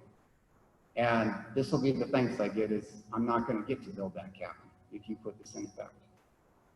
So please, please scrap this plan, come up with something more realistic, and remove this Remini area. It doesn't belong. It's not necessary. Thank you for your time. I will defer to the efforts of your staff that the summary of my statement is correct. Thank you. Mr. Pullman, excuse me, Mr. Pullman, the board has a question for you, Ms. Steinbeck. Mr. Pullman, would you specifically describe the parts of the regulations that would make it not possible for you to build on your property? Would you, so I can understand the how it's setbacks. prevented? 10 Mile Creek, I've been told, is a class 2 waterway. From what I read, there's a 200-foot setback. Mining claim properties, folks, if you're not aware, are very odd shapes. They're very narrow. They're very long and skinny sometimes. They make strange shapes. One of my parcels is only 50 feet wide and 100 feet long. Another is 50 feet wide and 125 feet long. But again, all of my parcels have 10 Mile Creek running directly through the middle of them. I would not be able to put any new structures anywhere on my properties. I cannot get far enough away from the setback requirement. Anything else? Thank you.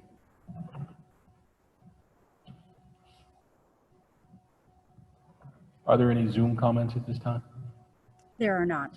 Okay, next public comment, please. My name is John Heron. I reside at 2855 Sundown Road, Helena, 59602. Excuse me, Mr. Heron, could you please spell your last name? Herrin. And it's not the John Heron that was in the newspaper that did the bank robbery and all that kind of stuff. I'm embarrassed. I didn't even know the guy existed, and here I am, the same name. I was hoping it was Alexander, but it's John Heron. I was like, oh my gosh, really? I don't even know if he's related, so I got to figure that out too. And that's on a lighter note. I really appreciate the chance to speak, but I am super depressed that I have to be here again. I've spent the better part of 15 years fighting and counting on various aspects of development, having spent 17 years in the state of Montana, working to clean up and assess environmental statements on Colstrip and Butte Pit, and a kind of Stillwater mining company, cleaning up hazardous waste sites all over the state of Montana as a private consultant and as for the state of Montana. And my background, and then I also did 3 subdivisions for this in the county, and 2 of them ended up in lawsuits. Actually, ended up 3 lawsuits on that, and then I joined in with Mike Fassbender, a candidate for county commissioner, and the late Bill Gallagher in 2 lawsuits over zoning, wherein the county tried to make a $10,000 septic, $20,000 septic level 2 treatment systems requirement, which was absolutely not needed in this county. And the rationale was that it was polluting the ground, the septic systems were polluting the groundwater. And Kay Paul Stahl, the deputy county attorney, came in to Kathy Moore, the head of the Water Protection District, and told her that she had to write a sky is falling, that septic systems were the bane of everybody's existence, or they would reorganize her department and get rid of her. She had just lost her husband. It was over the Christmas holidays. And so she did it. And, you know, the data was okay, but what her conclusions were that parts per billion pharmaceuticals were somehow a problem, and that nitrates were rampant and we were drinking polluted water, which is false, was a lie. And it ended allowing the county to do emergency zoning. They tried interim zoning first, and we beat them on technicality. And so the judge said, well, I can't over-trump the county. And even though we were in court and I testified that Kathy Moore's conclusions were totally bogus, he allowed it and it went through. Well, the county hired a really reputable hydrogeologist, James Swearick. And James is one of the most honest and competent people you can imagine. He worked for the Bureau of Mines. He studied the North Hills and the Scratch Gravel Hills, did the groundwater studies, and was part of the team that looked at those areas for water supply and water quality for 10 years. And he looked at the data and he said, boy, you know what? I'm sorry, but Kathy lied, and this was wrong. Well, that's what's happened over and over again, is the county is persistently attacking rural property as being the bad stepchild, okay? And it's wrong, it's wrong. It's done it led to $10 million in lawsuits against the county, part of which I was involved in, and I won close to $800,000 in different lawsuits. Jerry Hamlin got only half of what he should have got, but he got $2.5 million. Because the county said you had to fix off-site roads that led to a subdivision that had absolutely, it wasn't their job to fix these off-site roads. There was other people that were benefiting, and it was a taking, okay? It's a legal issue. You can't take value from somebody and then not do it from another person. And so that history, and then we've got this. Actually, absolutely, and this is the truth, Lewis and Clark County has some of the most stringent subdivision regulations and costly subdivision regulations, and in a lot of cases, unduly costly, is into a subdivision in Lewis and Clark County. Butte, Anaconda, you name it, Bozeman. Let's look at let's look at Big Sky. Big Sky has 1 road in it. Look at the billions and billions of dollars of real estate. This county says, no, you have to have 2. Why? Because you might burn up or you might have some flood that'll cut you off. BS, I'm sorry. Great Divide ski area had a 20-acre tract of land that was dedicated by the Bureau of Land Management to do a centralized sewer system. Kevin Taylor and his wife could not do any housing up there at all, even though they have a dedicated federal piece of land they can put the septic system on because we don't have 2 roads. In addition, they're requiring on-site fire protection. And that on-site fire protection adds $5,000 to $10,000 a lot. And the fire districts refuse to hook up to them. I gave Peter Italiano, December 2015, 80 pages asking them to stop doing that. It's illegal. You can't force new subdivisions to put in costly on-site storage and not require the existing people out there to do it. That's 2 classes of people. The people that are subdividers and the people that aren't. That's, again, he refused to do anything. And in fact, the county commissioners wanted to punt. They had done a minor subdivision in May of 2019. I realized it when I came back from California, they were having a change of the subdivision regs. So I wrote a letter that says, boy, you better include that, get rid of the fire protection requirements because, well, and step back, why aren't they wanting to do it? The fire districts have to assume responsibilities for things. There's a guy that built a subdivision behind H&L Drilling, has a 750 gallon a minute well, and the lock is still on it, and he still has a key. And that is the county fire districts that have the responsibility to maintain that system and guaranteeing the water quality. So they won't hook into them because they can't prove that the water is good. So these are just rusting in the ground. And it's stupid. It's bad business. It's bad management to be doing that. And Peter and the guys said, I asked you, Peter, why didn't you do it? And your answer was, I was too busy doing this.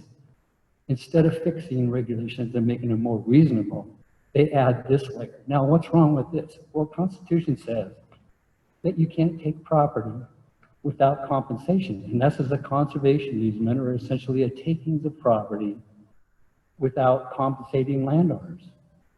Pure and simple, because it's saying that you have to have 10 acres. Well, they could do 1 acre, and I've studied the groundwater situation. I'm an expert in water quality and water supply. And in fact, the Bureau of Mines looked at the North Hills and the Scratch Gravel Hills and determined that 1 to 2 acres is easily feasible. And in fact, the worst place you could find on the North Hills was a fault line that's the North Hills fault that has clay. And it was down to 3.3 acres per house. And that's the worst place. So where did this 10 acres come from? And I looked back and I found 1 sentence in the hydrology reports that said, 10 acres, if it goes less than 10 acres, you should think about it and should look at it, okay? Well, existing subdivision regs in the state of Montana are very onerous, they're very costly, and they're very protective. Lewis and Clark County's subdivision regs are even harder to go through. And trust me, it's not for the faint of heart. You have to prove that you have water supply, undoubtedly, undeniably, and you must do pump tests and do groundwater studies, which I do, and prove that you have the water that you can adequately supply for the people. There's always people that say, oh, it was a new guy that caused my well to go dry, and they forget about global warming and declines in natural water lines and all that kind of stuff. And in fact, the North Hills groundwater study said that the people up there right now are only using 8 to 10% of the available water. I will grant you that the density of the houses on Ranch View Estates and the other one across the way going up North Montana is too dense. Those wells are pulling down the groundwater, and it's probably an irreversible problem.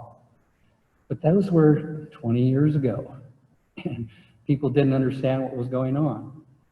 So, and the other thing is, the average household only uses 5 gallons consumptive water use. If people would get away from having green lawns everywhere and go to xeriscape, you could have houses every 2 inches up there, and you wouldn't draw down water at 5 gallons, okay?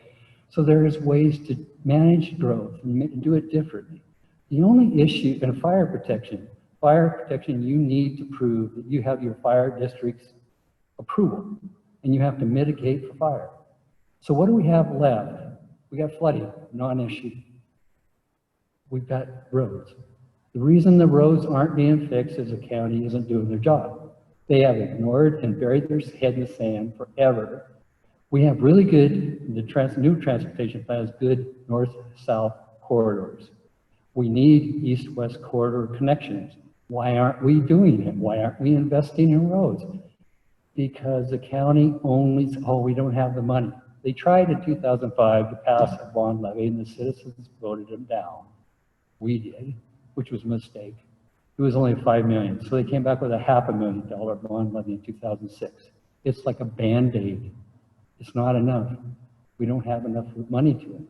So why didn't the county come together? Like they said in this, oh, by the way, I want to say this thing is a planning document. It's a growth policy. This is the only substantial piece of documentation the county is relying on. They're not relying on the hydrology reports. They're not relying on real stuff. This is opinion polls. And you know how opinions are. You got the conservatives and you got the liberals. They're all fighting and each can look at the same data and come up with different conclusions. But this does say that we're supposed to look at education, infrastructure, and not just for zone. The only thing that they've focused on for fixes for the rural property is density and taking people property. They're not talking about educating people. They're not talking about fixing the transportation systems. That to me is bias. There's bias all through this thing. And if you're a scientist, and Lois, you're a scientist, you worked with me when we were in the EIS team together. You can read this stuff and see that somebody was writing this stuff, ended up putting a lot of, personal stuff in there. And the main thing that they did is they added this, we're going to target rural property for 10 acres. So it all goes back to that Montana Bureau of Mines and Geology one-liner, hey, if you go to 10 acres, below 10 acres, you better study it. It didn't say stop there, and there's no basis. Okay, where's the county's experts? I've asked them over and over, please answer all these questions. I've submitted close to 80 pages, 15 questions. The only one they answered was, you got to pay $1,700 to get our emails. But they've answered zero. They never talked to me. The state of Montana, when they do rulemaking, they're forced to answer all questions. And trust me, when I was doing an EIS, we had to say, if somebody comment, they'd have to answer that. The county's done nothing. They have written no technical documents supporting the takings of this, except for this. And I'm sorry, but it's not adequate. And I've pointed it out, and in your packets, you have all that. But there's an additional thing that I want to say, as I'm going to give you this packet here, because I think it's actually fairly complete. But it has the legal issues. And the legal problem is, for instance, in the Louisiana U.S. unanimous Supreme Court ruling, the state tried to take Louisiana swamp from this $1,500, which is private property. And that state was slammed down by the U.S. Supreme Court 8-0 because they had said that there might be frogs there. Well, here we got, there might be issues for roads. There might be issues for water quality. There might be, but no proof. And so I think the legal things, and the final thing, Anita Barone, there's a document in here. Anita Barone was county commissioner from 2001 to 2006.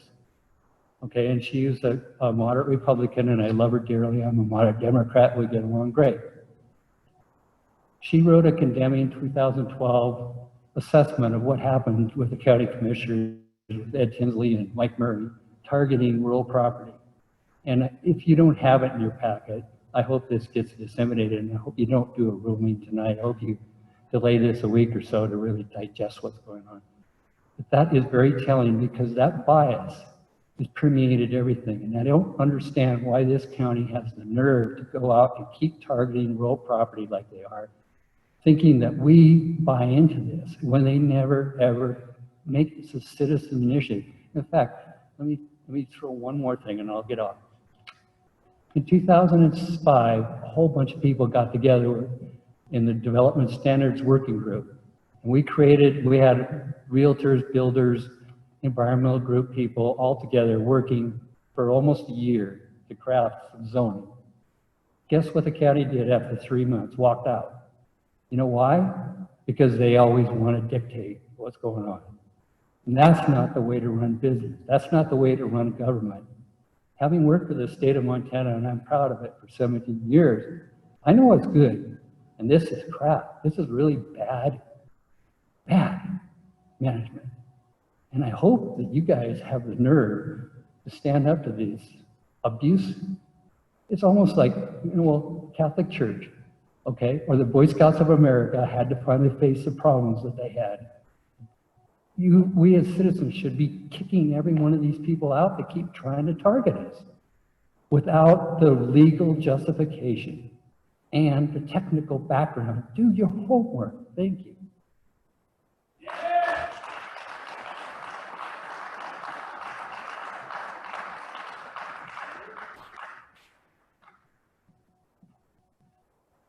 Excuse me, Mr. Herron, do you want your written comments to stand for the record, or would you like to approve the summary that we've recorded?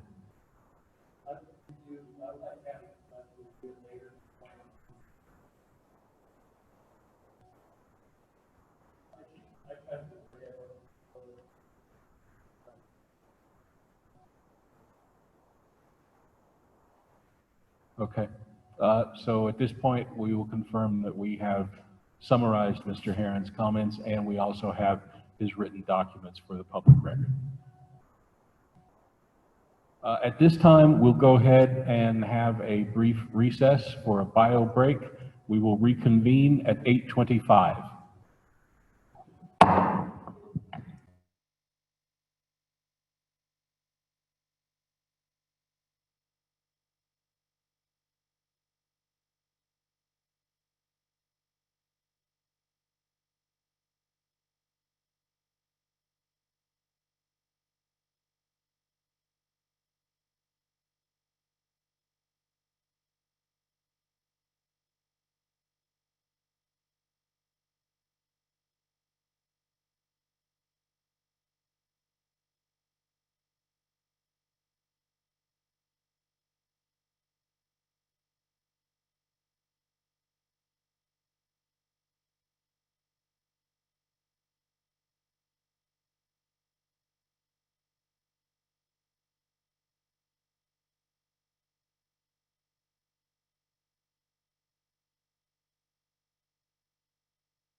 session, and we will resume with public comment. Since we have no one on Zoom waiting to speak, we'll go ahead and proceed with the next public speaker.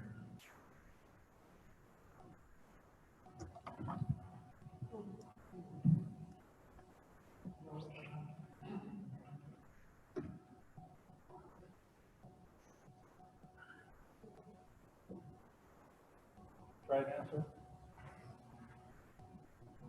No, try the other. That better? Yes. I speak softly, so it's important you can hear me. My name is Maxwell Milton. My wife and I live at 111. Excuse me, sir, could you please spell your last name? Oh, I'm sorry. Milton. My wife and I live at 111 Alfalfa Road. We're in type 1 zoning district number 39. And according to the interactive map, and thank you for providing that, our lot is in the proposed rural zone. But the lot right next to us seems to be in the transition suburban zone. Between us and Green Meadow Drive, there are about 3 lots on both sides of the road. I'm guessing that the line is probably Green Meadow, but on the map you can't really tell. I think somewhere you said where possible those boundaries would be along rights of way.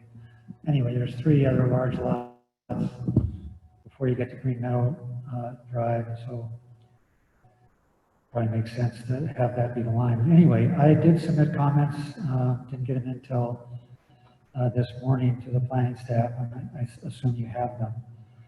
But I wanted to make a few more comments. Briefly, I'm in favor of adopting the proposed zoning map with any amendments that seem justified. I too wondered about applying these regulations to the areas outside the valley that have much different situations. I think that probably needs some work. I would urge the planning board to take some time with the ordinance itself, as I guess you're hearing a lot of people say. I think we need to take time to craft the next steps to implement the outcomes we want for these zones. Before I go any further, I want to thank you all on the planning board for taking on this work as volunteers. It's not an easy job, and it's very important. I basically support planning and developing, urbanizing, suburbanizing areas. I think zoning is an important tool for that, but these are complicated and restrictive, ideas to get our heads around as lay people. And a lot of people really haven't had a chance to absorb it. I know you are offering that there's various procedures and ways to change it, but it's a lot to absorb all at once, and there might be a better way to identify our desired outcomes first, and then work to make that happen. I think that as you can hear tonight, the ordinance as it's now written is probably not the best way to start the next phase of those of us in this planning area's relationship with the county planning. It's difficult to read that ordinance. A few suggestions. Some of this I'm going to skip over because I think it's been addressed, but I do believe, and I know there's a special zoning district up there, that the Bob's Valley Market area, which is just on the edge of the transition in the rural.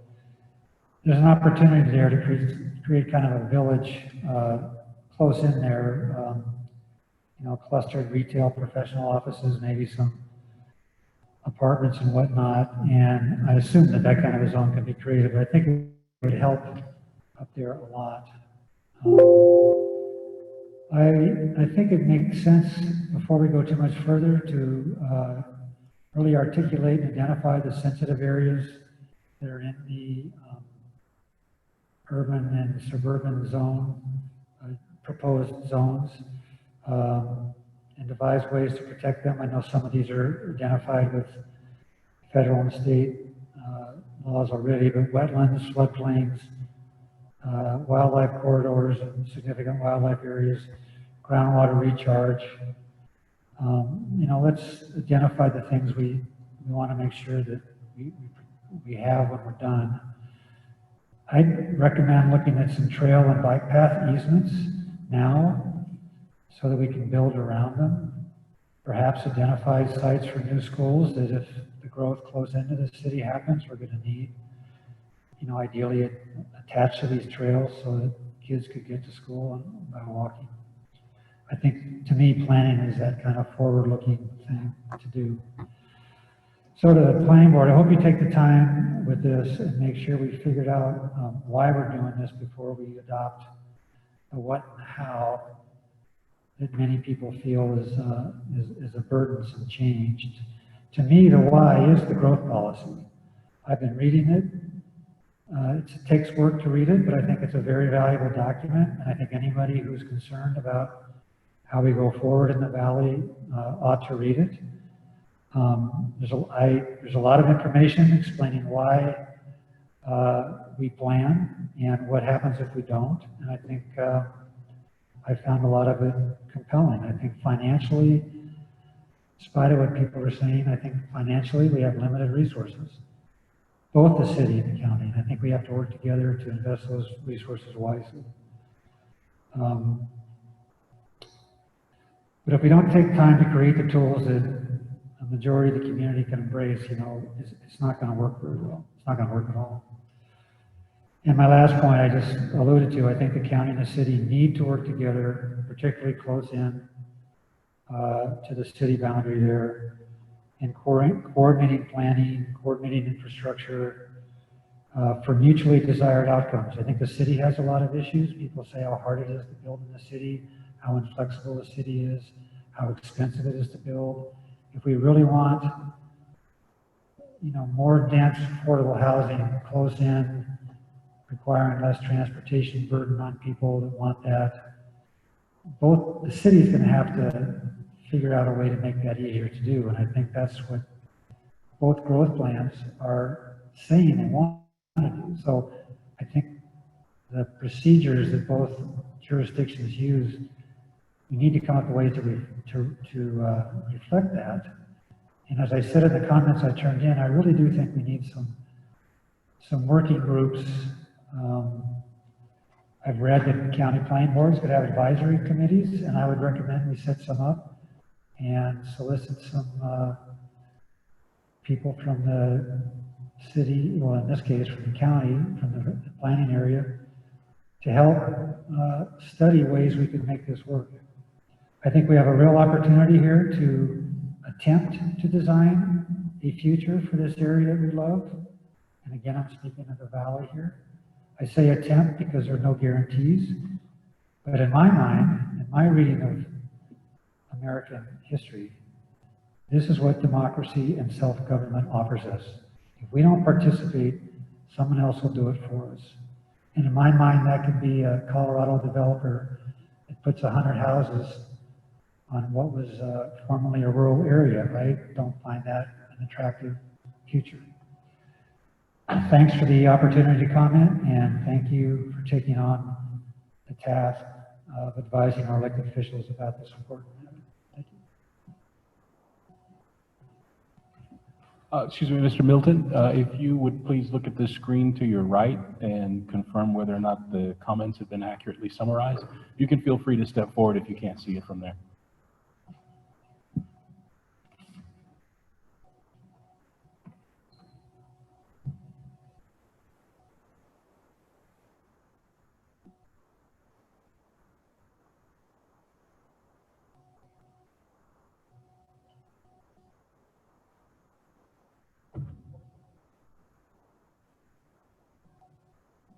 Okay, Mr. Milton confirmed that his comments have been accurately recorded. Do we have any Zoom participants wishing to speak at this time? We do not, Mr. Chair. Okay, next public speaker, please.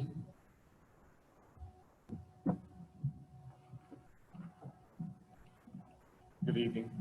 Is this on? Okay. My name is Jim Dusenberry, D-U-S-E-N-B-E-R-R-Y. I reside at 1672 Sierra Road East. I have a small agricultural operation. We raise alfalfa, hay, pasture raise pigs, chickens, and cows. And as a small landowner and producer of pasture-raised animals, I find this proposal very hard-handed for the agricultural community. First, I view this as a taking of our land and property rights. It is locking up the land for uses only the planning board can approve and limits the future holdings. For our children and myself as well, the saying they're not making any more land should make one think farming and ranching is what we want and need to encourage and support. Adding another layer of encumbrances to the properties does not help the value of the land. Zoning the Helena Valley community and none of the rest of the surrounding communities or the balance of the county is somewhat prejudicial to those affected and who will have to bear the burden of these regulations. Without an economic study of the financial impact of the current landowners means this is a forced zoning from the top down and not working with the stakeholders. This chooses winners and losers and puts my land holding in the hands of government as to what I can do or use it for and how large the lots are going to be and how many I can have, and then I have to produce open space and the county will have to permit the use of that open space as I read the regulations today.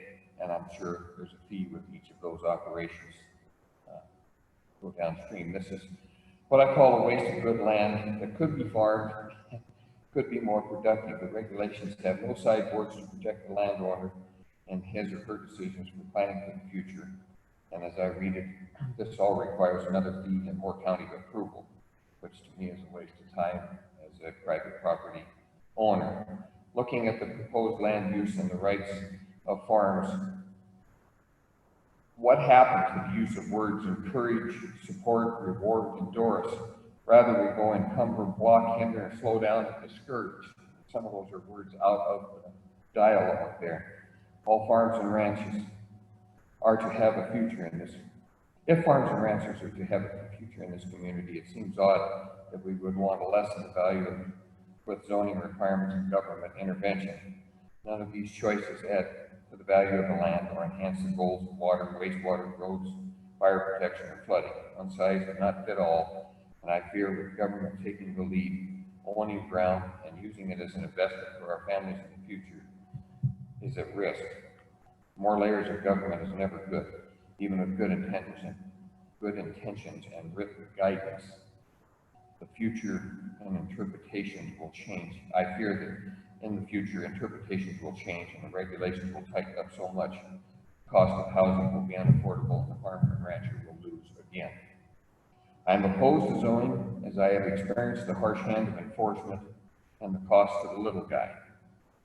To me, this is one step closer to rights in common. I work it, I own it, I pay the taxes on it, but the government tells me whether I can use the pasture, whether I can raise the pigs or the cows, and if somebody next to me feels offended by it, they can come in and take it away from me. I just don't feel comfortable the way this zoning is proposed and the outcomes of it. So with this, I oppose this happening. Thank you.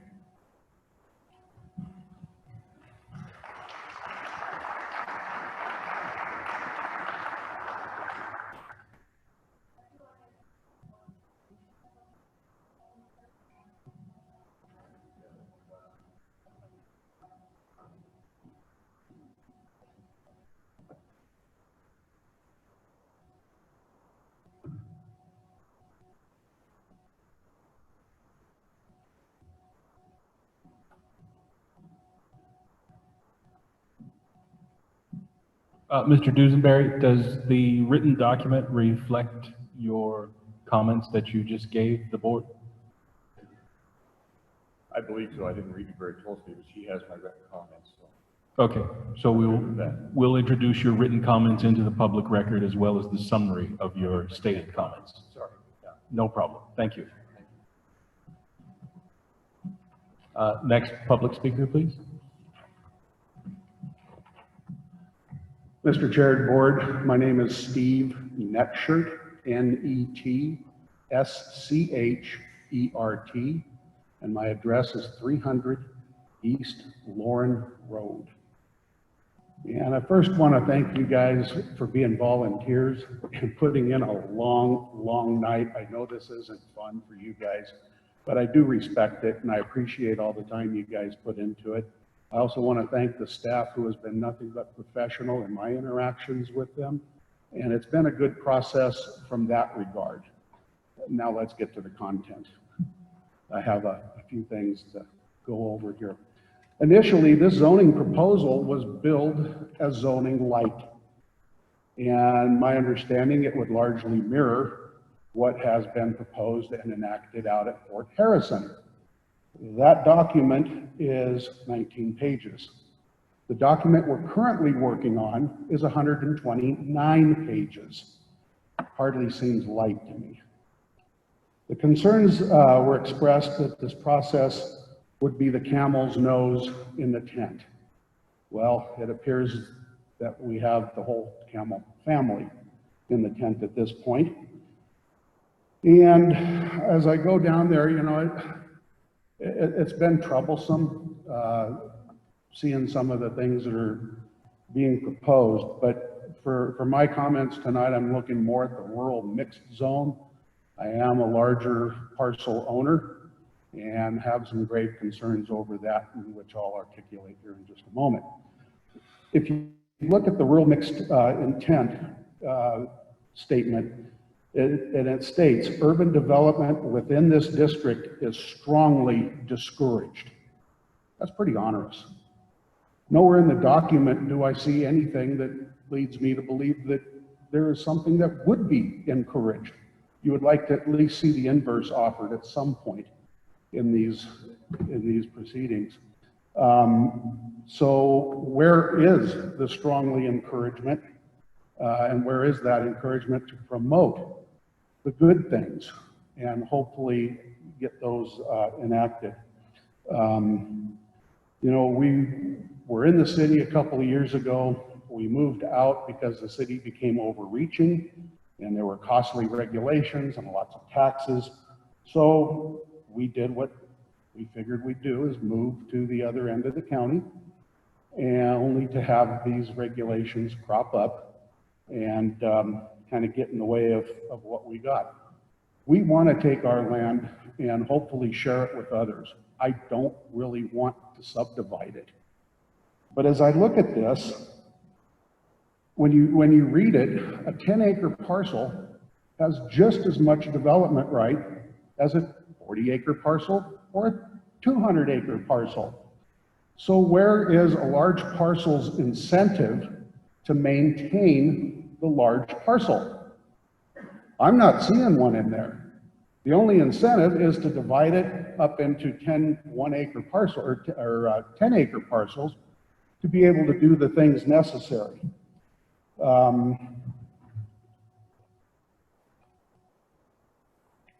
So, you know, we have those. So, and where I'm going with that is you have a residential, as I understand it, you have a residential opportunity, you have an agricultural opportunity. So if I run some cows, some pigs and chickens and stuff like that, do the agricultural thing, I have the residential use.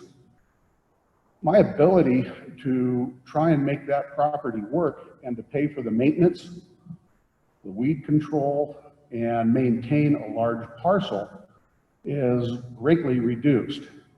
Otherwise, I have to go in and do a conditional use permit or ask for variances for another use.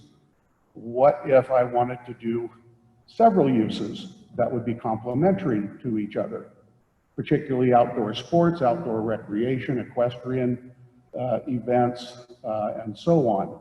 Would I have to come back each and every time for a conditional use permit?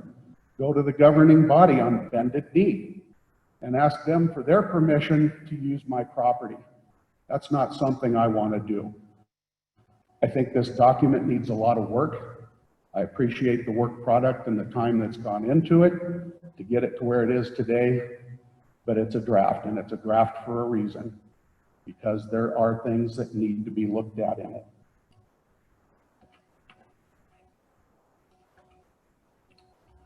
Why am I concerned about the variance process? Well, I would use the Helena City Commission as a prime example of how transparency and even-handed governance can be hijacked by a few ideologues and go horribly wrong for a community. The boards are appointed.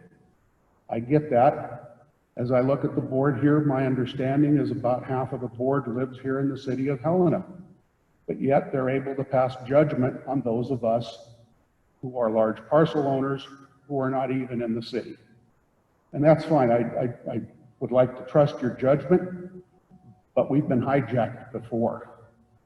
And I don't even know that the people on the board, any of them are even large landowners. And I don't have any issues with you personally over that, but you don't have the perspective, what it takes to maintain a large parcel, to get up in the morning, have to fix fence because somebody has run into it, go out and have to take care of the weeds, to make sure the land is productive and doing what it needs to do, to make sure you have the water resources for the animals and all the things that goes along with that. In the past years, and I say this, at any rate, there's a reason the windshield is bigger than the rear view mirror.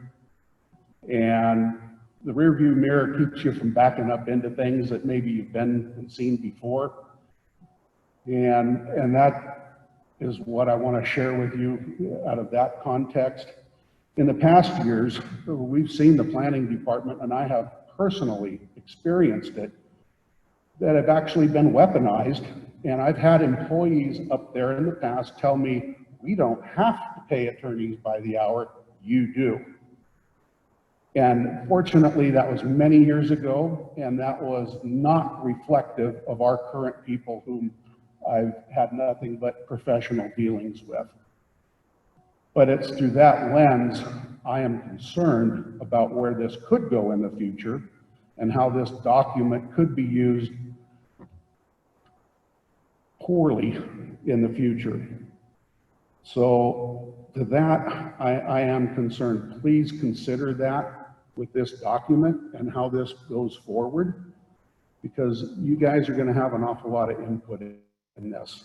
And the other concerns that I have is there's no predictability into any proposal that comes before the governing body, whether or not there's going to be any favorable outcome one way or the other. You're taking your chances.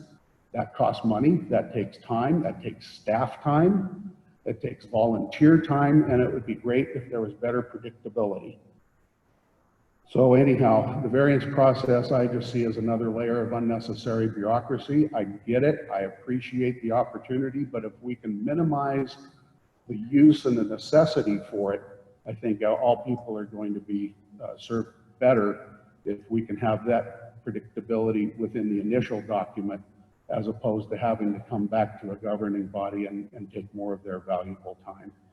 So with that, I would ask that you, well, I don't like this proposal at all, so I would be opposed to it if that's the question. However, I kind of think something's going to come out of this. So please take the time to hear the comments and make a good document. It's better to do something right than fast. And I'll leave you with that. Thank you very much. And I can't even see the dang screen from here. So I'll just assume everything's fine, leave you with my written comments, and I'm okay with that.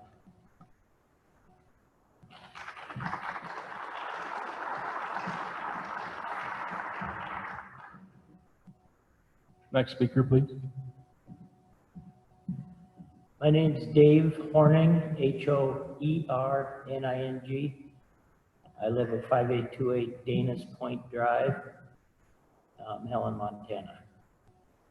Thank you, Chairman, board members, for having this opportunity to talk. I had a lot more to say, but I'm going to keep it. I agree with most of the opinions expressed tonight, so I will focus on a few issues. One is the transparency. I got 2 of the cards last week. We typically leave our mail sit for 3 to 5 days because of the COVID thing. So when I finally got to them last week, got to the mail, I was like, wow, okay. So I looked it up. And I called my neighbor, goes, did you get your card? No. And I've asked, so yesterday I actually called 6 people, 3 on Dana's Point and 3 at Deer Park. And none of them have heard of this or remember getting a card at all. So that really concerns me. I've heard them say they did much public outreach. Transparency in government to me is very important. And the ability for the people who this is going to affect not being aware of it now. During these times, I don't live in a hole, but after 9 weeks of working in my loft, I feel like it at times. But I do watch the news and read the paper, and until I got that card, I was not aware. I had heard of a valley zoning. Well, we live out on Dana's Point. I like the man and rim, and I do not feel that's really valid. It's very hard to use the types of zoning mechanisms you use in the valley out in the rural areas, whether it's topography or whatever. So on that point, and then Thursday, I am not available. I will be out of town. So if there is another meeting, 48 hours, the whole public transparency in a nutshell, I think should, doing this way during this pandemic with such short notice that alone should be postponed, this decision, before it goes to the commission. Once we're at the commission level and we can, people can fill this in both sides. This is the planning level. This is the level we need to work at to get this right. So my specific concern is the water setback on Hauser Lake. I've spent 20 years, developed my retirement almost solely on property out there, and the defined Hauser Lake is the type 3 with the 100-foot setback, 50-foot buffer over 75% of your shoreline. Hauser Lake's been there for 109 years. It is a flow-through reservoir. The water has not changed more than 2 to 3 inches daily for over 100 years. There's all the concerns with the streams, intermittent streams, regulated reservoirs, reservoirs that are built to take large volumes of water up and down for flooding control are not an issue at Hauser itself. So I look at the drawing of the map, and you didn't quite make the Canyon Ferry. There's one property, and then you have the entire western shore of Hauser down below, and then you don't have the eastern shore, El Dorado Bar and stuff. So if these are waterfront concerns in Lewis and Clark County, and you don't have the west shore of Canyon Ferry, those are waterfront. In Canyon Ferry, West Shore, yeah, basins, you could drive there quicker than my house from here. So if you're gonna do Helena Valley, do Helena Valley. So I'm really concerned about that boundary line, why it hit there. And now on the waterfront, I did got on my GIS and spent some time last night and counted the lots that are in this zoning that are waterfront on Hauser Lake, because that's the only waterfront reservoir that you've addressed. In your type 3, you said Missouri River reservoirs, but you don't really have any other buildable lots. There's a small portion of the river below Hauser Dam, but most of it is, so the lots, and I did this very fast, so I'm gonna use rounded percentages. There are approximately 190 lots on Hauser Lake, western shoreline, that will be affected by this zoning. Of those, 90% or 164 already have a structure on them. That leaves about 24 not built properties. So 90% of the shoreline has been developed, 10% is not developed. Of the 90%, of the 100% of all the lots, if this zoning is enacted, 60%, approximately 108 parcels, will immediately become non-conforming And that really concerns me because zoning is supposed to protect the development. Well, this area is already developed. This waterfront is static. And you're going to immediately make all of the people who have worked hard to make a nice home in a non-conformance. So what is being a non-conformance? If I want to put a sunroof off my front of my house, do I have to go get a variance? It appears I would. If I want to do anything to my house is now 8 years old. By the time you want to remodel or do something, add a garage, everything I want to do, I have to get a variance or a conditional use permit. And so would 60% of the homeowners out there.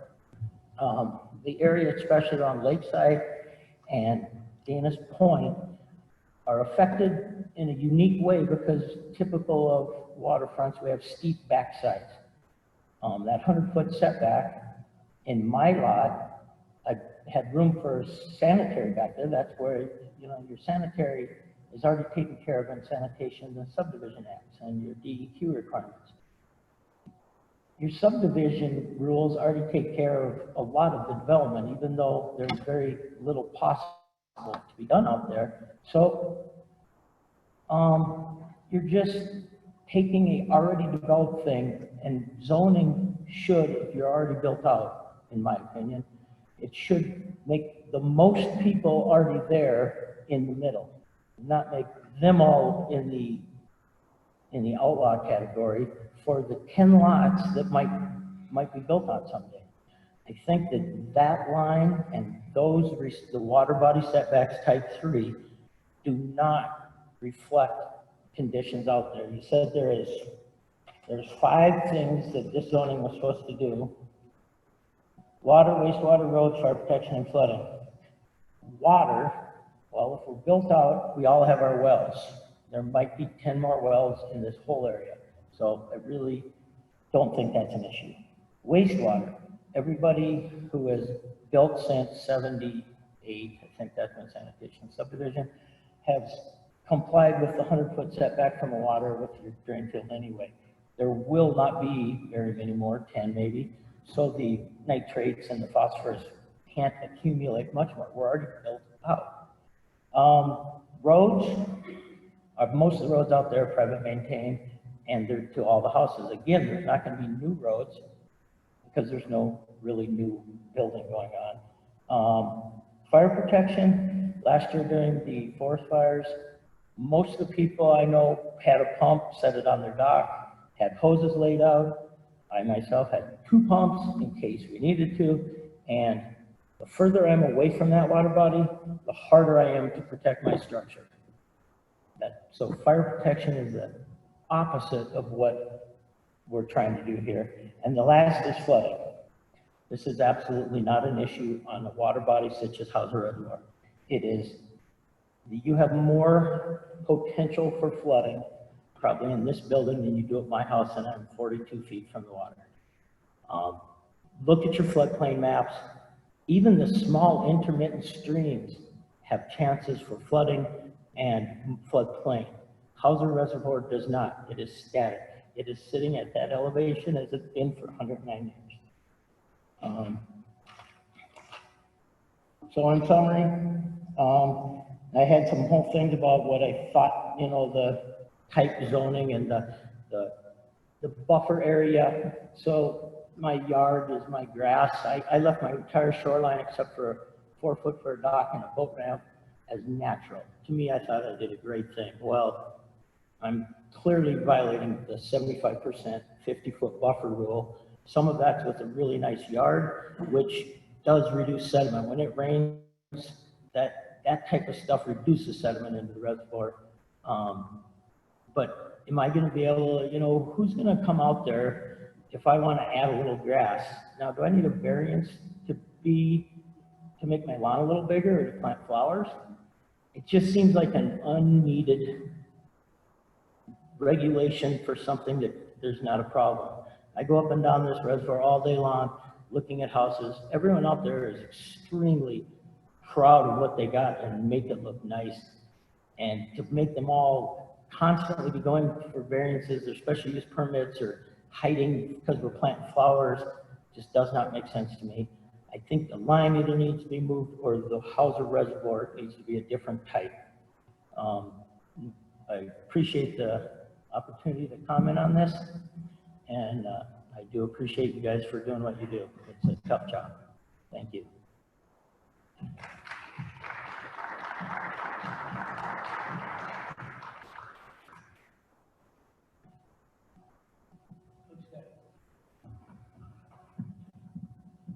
Mr. Horning has approved the summary of his comments. No, no questions. Thank you, sir. Next speaker, please. Hello, Mr. Chairman, Board, long evening. I'm Jason Merkel, M-E-R-K-E-L. I'm at 5824 Daniels Point Drive. I learned about this meeting actually just a couple of days ago. I was one of the neighbors Mr. Horning spoke to that he had notified. I didn't receive one of those cards. Couple of issues that I want to talk about was, and Mr. Horning spoke to one of them, that's in your section 704, that's the water body setbacks. For the most part, I have the same issues that Dave described, and I can defer to him. A couple of things that, in addition to that I would note. It seems like at times throughout this process, we're using perhaps the wrong tool for the job.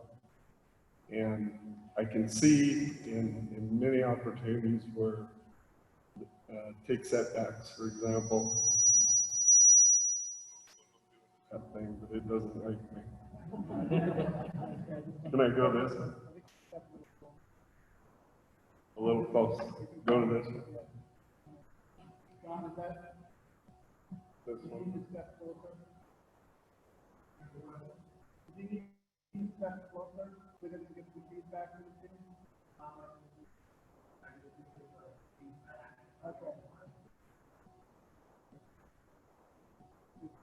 I thought you guys were the ones supposed to receive feedback. I was saying, I think at times with the zoning procedure, the plan, as I looked at it, it seems like too often we're using the same tool for perhaps a job that it doesn't fit.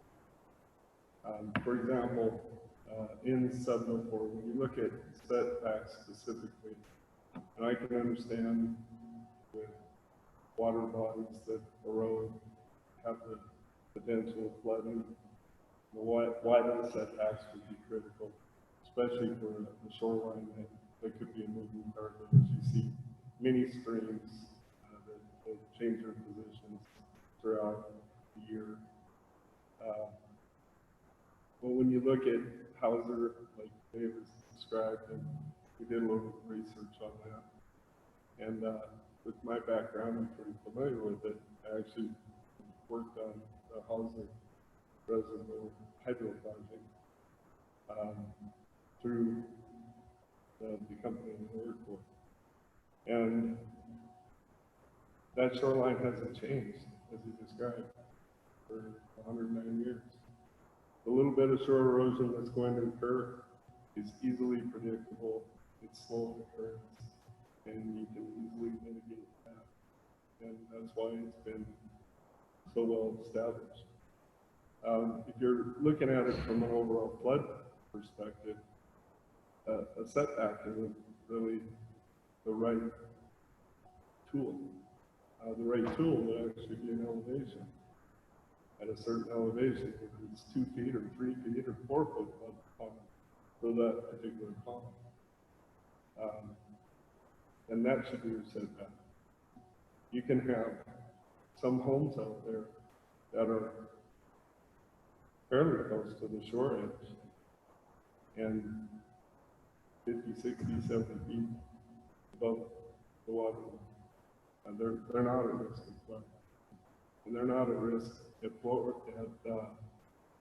Sure. So as I read through that document, too many times I saw it appears like we grab a hold of the tool and try to apply it to every situation. And I think that's, in essence, some of the problems that I saw as I read the document.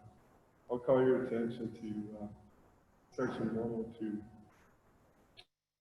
That particular section talks about how when one regulation conflicts with another regulation, and I'm paraphrasing, bear with me, that you go, when there's that conflict, that you'll go with, I believe it says, the most restrictive of the regulation.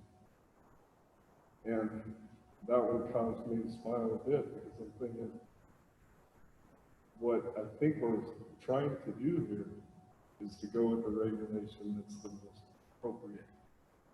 And I think that's at times when I read the document, it's full of restriction, it's full of discouraging, and it's full of negative. And if we're going to want to do positive planning for our community, and I'm an engineer, I'm all about planning, drives my wife crazy. I think we need to be a little more positive in our approach and a little more welcoming than restrict and discourage.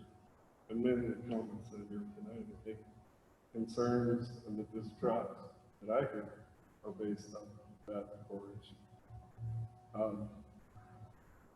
I'm not for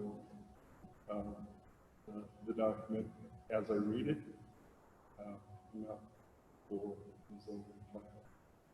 So I'll defer to the comments that you summarized for me. I'm sure you did a fine job. And thank you again for your time. Thank you.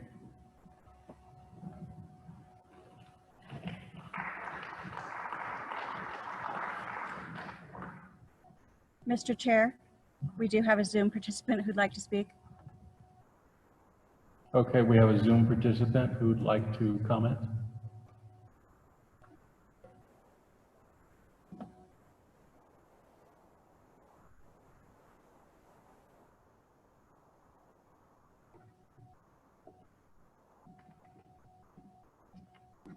Ms. Rothbard, who do we have that would like to provide comment?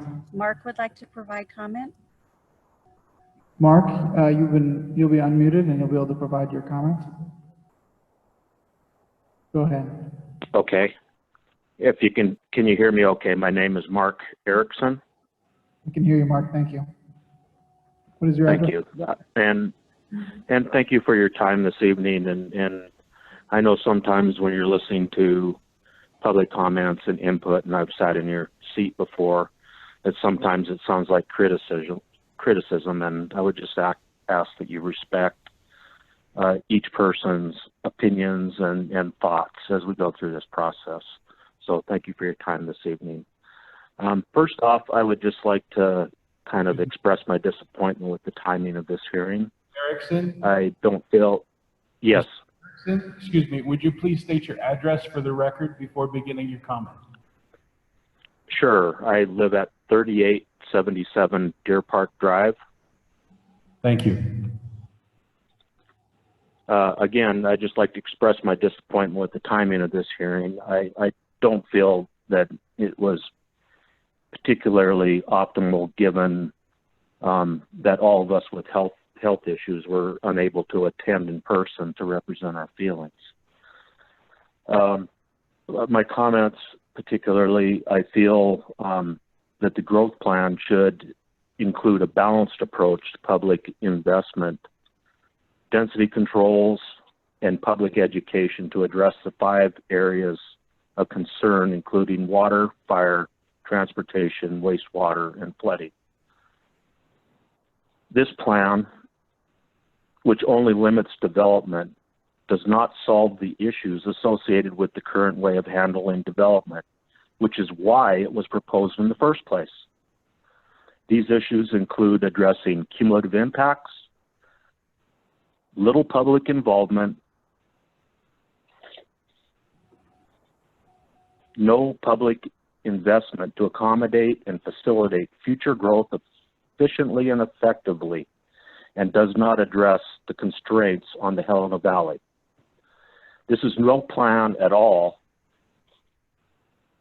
and appears to be an attempt to push limited growth regulations through during a period in which the public is distracted with a very serious pandemic that is consuming most people's time and attention.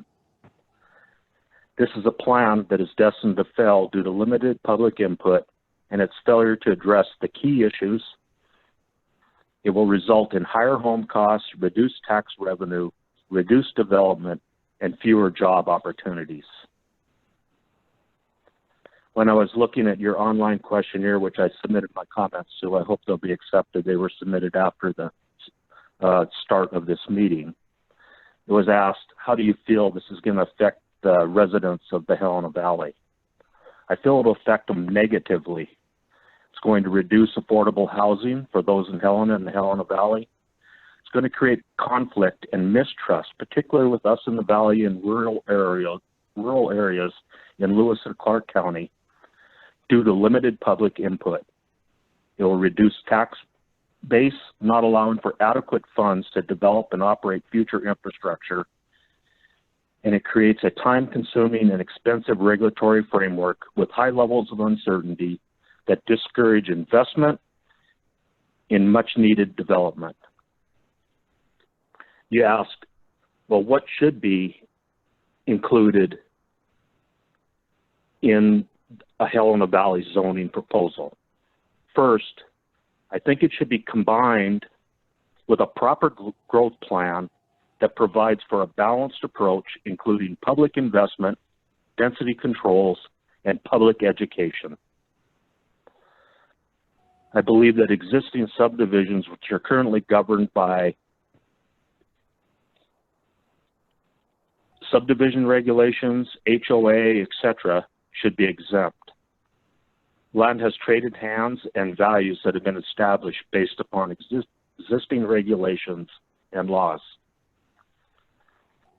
I think the definitions, and I don't want to get into a lot of detail here, but there needs to be definitions added, expanded, and clarified. And I think this is a common theme amongst many participants tonight, is the area should be broken into smaller blocks. One size does not fit all. The area defined is too large and originally made up of 5 distinct CDPs or areas with their own characteristics and issues. Sizes of the zoning areas should actually be smaller, in my belief.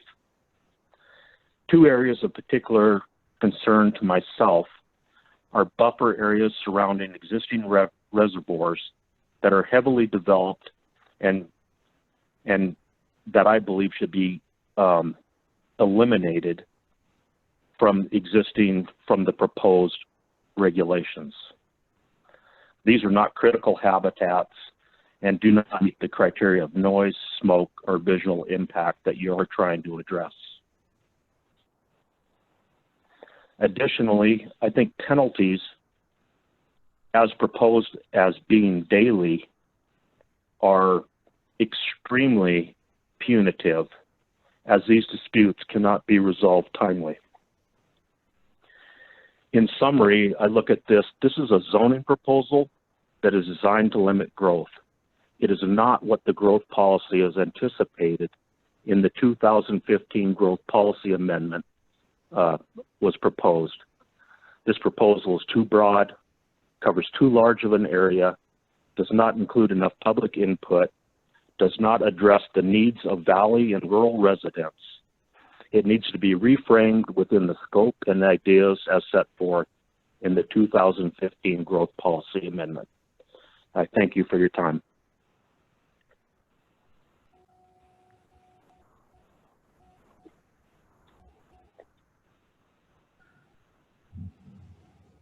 Mr. Erickson, we have a question from the board for you. Ms. Steinbach? Mr. Erickson, I'm interested in what specific areas you think ought to be withdrawn from the planning area. You talked about the densely developed areas near the reservoir. Can you specifically identify those?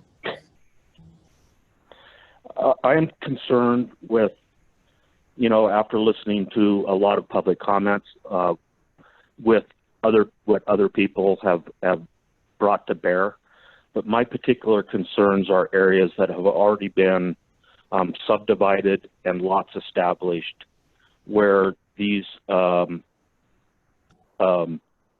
regulations would encroach upon them, particularly, with respect to setbacks from a water body with existing properties, buffer zones, when you have a landscaped area that exceeds the requirements of the buffer areas. And then I also feel that the setbacks do impact undeveloped lands that are currently subdivided, that were acquired with the anticipation of future development, but that would restrict or limit some of the development options available under the current proposed regulations.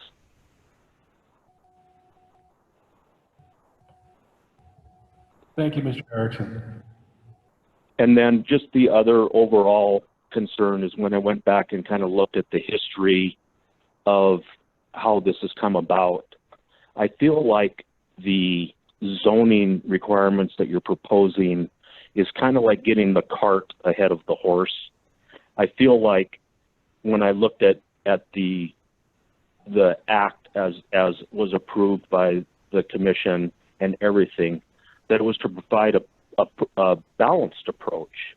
And when I look at the valley and that, I don't want to see the valley developed on 10-acre spacing and all those people then have such underdeveloped that they can't afford, or the county or city can't afford to provide the infrastructure that they need to develop their properties on higher density.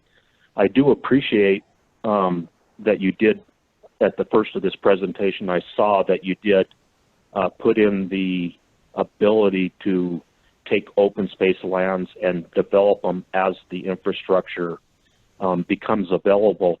But I'm afraid that if developed on the higher density spacing, that the tax revenue won't be available to provide the infrastructure for future development on a higher density level.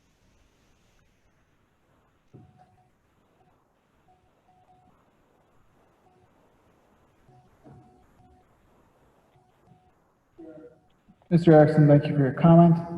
We have recorded your comments and summarized them in our computer here. Ms. Cronick, the comments you summarized indicate, and Mr. Erickson, I'll ask you to confirm and correct anything that I've got written down, that Ms. Cronick has written down here, but just says disappointed with the timing due to social distancing, does not solve the issues, too much impacts, little public involvement, attempt to push limited growth during a time when people are focused on a health crisis, create conflict and mistrust in rural areas due to limited public input, reduces the tax base, should break up area into smaller areas, and I think you might have meant districts, is that right?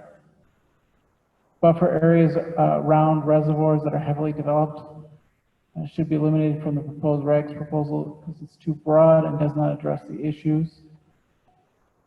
Can you scroll down? Provided written comment after the meeting started, follow up to the question from the board.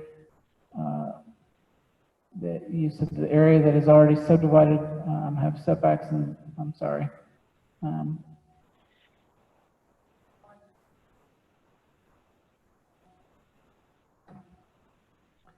So the question was, what areas were you concerned with? And you indicated that you were concerned about areas that are already subdivided in regards to those setbacks and buffer zone requirements. Overall, your concerns that the zoning proposal is putting the cart before the horse. And I welcome any correction you might provide me. Yep, and I would just say subdivisions and lots that are existing. But I appreciate your time, and in general, I'll review any summaries of the comments that you guys include after the meeting and get you back to you with any comments. Appreciate your time.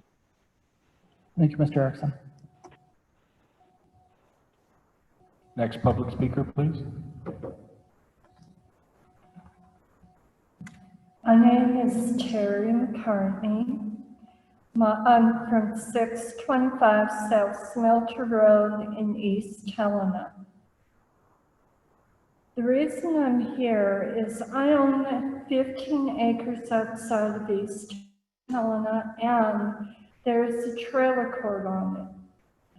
At the time that I decide to sell, the trailer court will no longer be feasible with what you're doing. You're looking at putting 10 families who've bought their trailers out of a home. You're not realizing what the impact of this is. You're not only affecting myself, you're affecting these families. I'm disgusted with what I'm reading. 10 acres? I only have 15. I can't give each one of those people 10 acres. So now you're displacing, you're saying you want comfortable homes for these people. What are you going to do with these people? They're losing their home because you decide that you're going to zone this different. This trailer court has been there since 1971. It's been there a long time. It's been grandfathered in, but as soon as I sell it, that grandfather clause will go. So what are you going to do for these people that will no longer have homes because of this?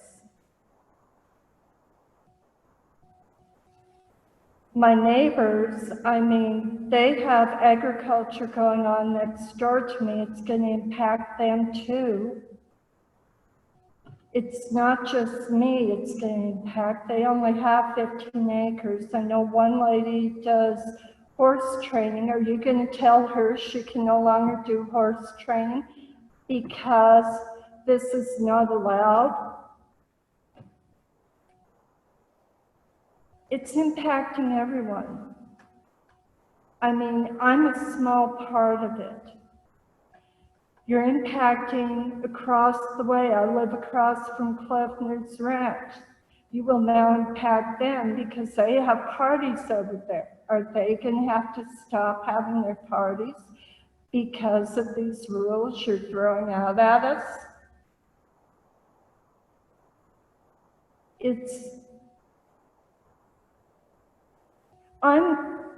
I moved back from California. I was a native Montanan. I was a realtor in California. I saw this exact same thing happen there while I was there. I watched farming communities that were destroyed because of different things. I don't want to see this happen in Montana. I saw an orange grove that I remember as a little kid that's no longer there because they went in and they developed it. Yes, giving them 10 acres. You can't do anything with 10 acres. You're hurting the valley by what you're proposing. You need to figure out a better way of proposing it that it won't impact just the little guy, but also the big guys. With what you're doing, farmers and ranchers are affected. Small businesses like myself are affected. I'm not the only trailer court out in that community that will be affected. There are other areas out there that will be affected by what you're doing. You need to seriously look at what you're planning and make sure that it doesn't affect everyone. Thank you.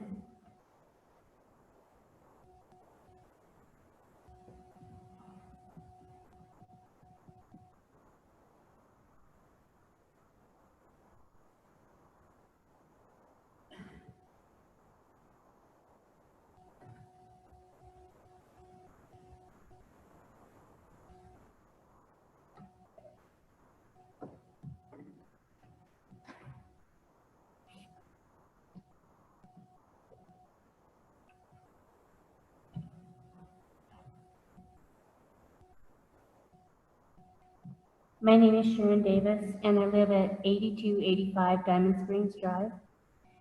And 10 years ago, I was blessed with being able to buy 21 acres. And in the past 10 years, 2 different times my daughters have lived with me. One has lived with me for a couple of years, and the other one lived with me for 5. And so it's been a blessing to help them get a step up on being able to purchase a home or plan for that. In the time that I've lived there, I've kind of dreamed about, well, if we ever needed to, because of the way the world is changing, families are starting to move closer together so that they can watch each other's property, and because of thefts, etc. And on the 21 acres, I've looked at a couple of times of doing a family transfer, and about 2 years ago I looked into it, and I called the Department of Revenue and talked to them, and they said, well, your taxes are going to go up approximately $800. And so I thought, well, I can't afford that on my income, so I'm going to have to wait for a while. And then they went up $800 anyway. And which means if I would have done the family transfer, they would have gone up about $1,600. So, but with this new plan, and I just found this out today that I was in this area. So if I'm speaking out of turn without knowing all of the ins and outs of all the information, I know I have a lot of reading to do. But according to this, I think if I could only have 2 residences on my 21 acres, unless I split it into 2 10-acre parcels, and then I could have 2 residences on each. And maybe what that means is I could have 3 residences on the 21 acres, but I'd have to apply for a variance and get permission to do that. So that concerns me a bit. The other thing is I live about 12 to 13 miles north of Helena, and I'm not sure how the lighting or the height of the homes would apply in that area, because there's really nobody near me that can't see over the top of my house right now. And the home that was already on my property had been built in the 1980s, which I just did some renovations on. I am concerned about where the water table is going with all the different subdivisions that have gone in, but I don't want to be restricted to what I can do on my property because of those subdivisions that were allowed to be put in. Maybe because the knowledge wasn't available. You know, I don't really know all the ins and outs of that. But that's just my concern. Thank you.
Next speaker, please. My name is Steve Utick, U-T-I-C-K. I live at 2950 Fantasy Road. I think one of the big issues with this is, you know, as has been talked about, the how onerous the existing subdivision regulations and everything are at this point. This adds a whole nother level on top of that. The way the subdivision regulations are right now, if you put this zoning on top of it, if you have, say, a 600-acre parcel, you could divide that into 60 lots. With the current subdivision regulations, you would have to go in and do full pavement and everything in that subdivision. With paving the roads, electrical, water, wastewater and everything, you have more invested in developing that property than you can sell the lots for. So I fail to see how this is going to help with affordable housing and stabilize and make more predictable property values. And you're not even taking into account having to buy the property to begin with. Let's face it, the developer is not a four-letter word. It's not illegal to make money in this country. None of us are developing this property just because it's fun. I mean, it is a business. We are in this to make money.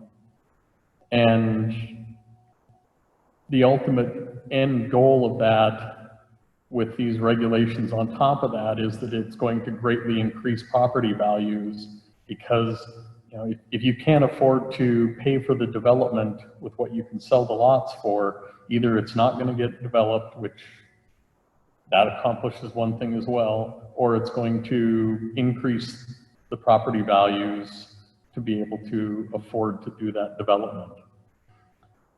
Unfortunately, there's a lot of stuff that the government does that they do in a one-size-fits-all mentality, like was mentioned by the last gentleman on the phone. One size does not always fit all in every case.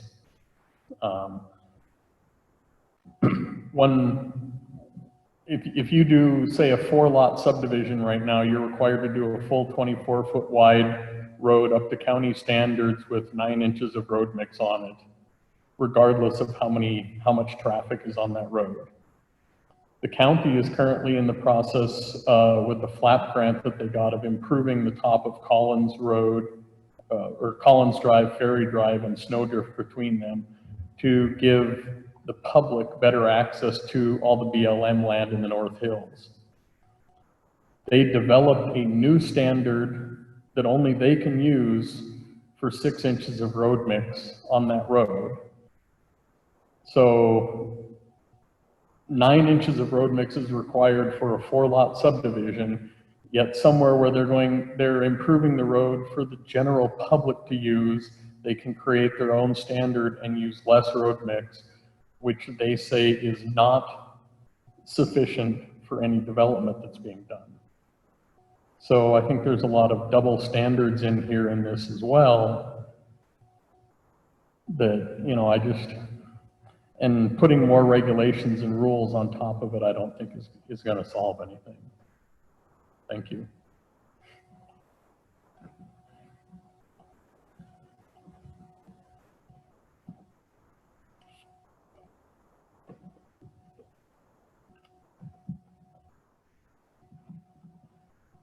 Mr. Chairman, might I suggest we go to the Zoom and identify those people that are there, see if they just give them the opportunity to raise their hand, and then we'll revisit them one more time before we complete for the night. For the members of the public that are participating via Zoom, I just want to make sure you have the opportunity to provide public comment. And if you are listening and you would like to provide public comment, please raise your hand by pressing *9 on your phone, or use the computer or device you're using to click the raise hand button, and you will be allowed to provide public comment. We will watch briefly for you to do so.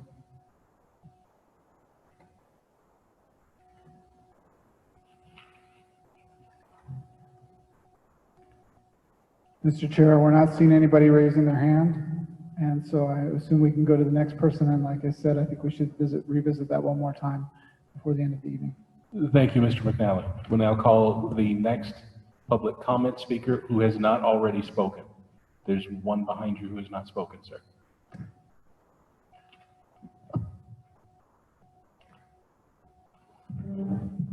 Hello, everyone.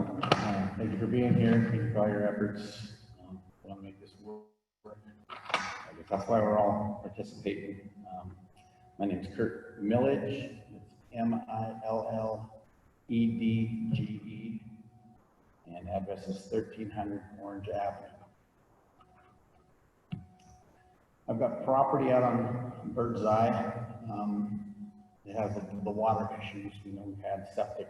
Got to have a pressure dose system if your nitrate levels are so high. If you have more than one unit. I've got 4.5 acres there. Well, I had the water tested. From what I understand, that level of nitrates keeps going down from what is acceptable. It was an empty unit, so they said, well, run the water a little bit, bring back another sample, see what it changes. You know, get some water moving in the well. So we did that. Dropped a tiny amount, almost immeasurable, just tenths. I said, well, I got some renters in there. We're going to try it a little later on. Let's see what happens. Ran the water. People were in there. It dropped at about a point. We're finally getting under the 5 into the 4.5 mark. I mean, the standards are well over 10, and I'm not familiar with what the units actually mean. But they said you have to be under like a 2 or under, otherwise you can't have a second dwelling on there. So they said, wait till the spring. Come in the spring and give it a shot. There's more runoff. We have underwater water sources. All the people living in the places feeding water their animals. Maybe it's going to come down again. Well, third test is still about 3.5. It just won't drop. And it's like, where do these numbers come from? It seems so hard to attain. And what I think I will do, whether it's too late or not, but I'll take a purified bottle of water in there, and I'm going to take a mineralized, just spring water in there, and have them test them just to see what the nitrate levels of those are. And they can give me some figures to kind of go off, and I'm going to do that as my own research project. That's the Bird's Eye water problem. You guys spoke of 4,000 homes in the growth possibly coming. With all this implemented zoning going in, I'm going to say that that's not going to happen. People are going to go just like they did 20 years ago in Jefferson County, built their homes there because the rules and regulations were, and I'm not going to say lax, they were less restrictive. So people are going to go to other counties. They're going to be in Mar, Powell, Broadwater, Cascade. They're going to go other places if the restrictions get too heavy. 4,000 homes, and if you had an average of $3,000 a year, your tax base, that's $12 million. That's a pretty good chunk of change. It's probably not going to be here, or that's money that could be here, or a percentage of that for sure. That is going to go elsewhere because I've watched it. I've been in Helena since 1972. I'm a Montana native, so I've watched a lot of this develop over the years. I've also got property up Remini. I've got 2 lots. They're same as many of the people up there that would not be compliant to put anything on. They don't fit the setback rule. So those pieces are virtually useless. We did buy them to, put something on there, do the same thing that Clint was doing, Mr. Pullman. Have a place to get away from town. You're way out of there. I see lighting restrictions even in the plan. And a lot of the places south of the town don't have power, period. There's no power that's up there. But yet we got to not use mercury vapor lights, and they don't want anything that's going to upset the traffic. There's no traffic up there. It's deer, elk, bear, occasional moose. There's not much up there. It's a pretty remote area. That's why I'm also suggesting that, that area from, the Remini Road up is steep, it's rugged, should be out of the plan. It's really not a Helena Valley plan that would be used. Septic systems in the valley, another issue that I've run across where they recommend them pumping every 3 to 5 years. And they said there's about 10,000 systems in Lewis and Clark County. I started putting those in with my uncle when I was in high school. I lived in Bozeman. We had an excavating business, and we installed septic systems. There's systems out there that have not been touched, and they're 30, 40 years old. If the drain field is adequate, the solids, and I also had a septic system permit. I was licensed certified installer in Helena and Lusitano and Jefferson counties. If you don't destroy the bacteria that's in those tanks never get pumped. They consume the solids themselves. You have to do something to destroy that. So that, to me, was a crazy restriction that I failed to see, was doing any good. Maybe it's generating income for people that, have septic businesses, but the outreach of, the rules and regulations, and I can go into just a couple things that I've noticed in town, like Albertson's grocery store on 11th and Prospect. They've got trees and islands with gravel and stuff in them, and I thought, what use is that? That's, harder to plow around. I suppose if you have a plow business, it's another obstacle that you have to deal with, and it's a parking lot for a grocery store.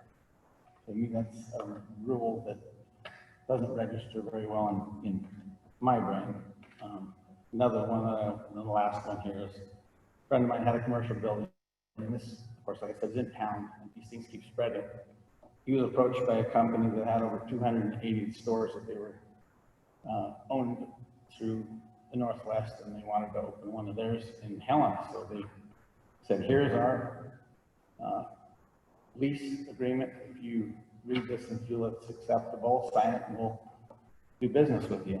And so 3 years later, they come back to him and said, we want to buy out of our lease. It was a $12,000 penalty to get out of that lease because we've never been in a town that's been this hard to deal with.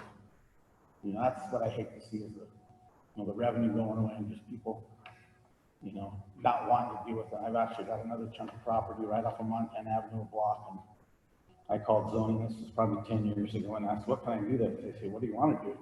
Well, I said, what am I allowed to do? I said, look up the regulations, and the restrictions were pretty heavy, and I said, I'm just going to sell the property because how do you go about that when you can't, hardly put anything on there without having an engineering plan, which costs tens of thousands of dollars, and it just gets so expensive that you finally just tell yourself, I'm going to do something else. So anyway, that's about all I had to say. Thank you guys for your time again, and see if we can put something together that'll work.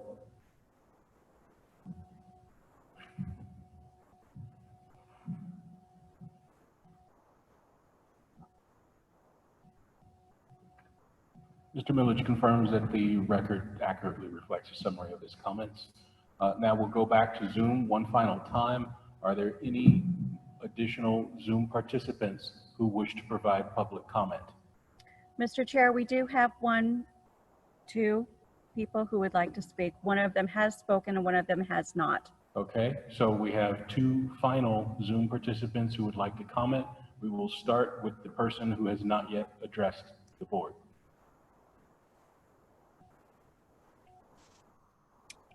Hello, my name is Teresa Clearman. I live at 6223 Turk Road. Can you hear me okay? Yes, Ms. Clearman, please go ahead. I have a question more than a statement or a comment, and I'm wondering if I can just ask the board, with the number of people this is going to impact, why is this not put to a vote by on the next ballot instead of having a board make this decision for so many lives?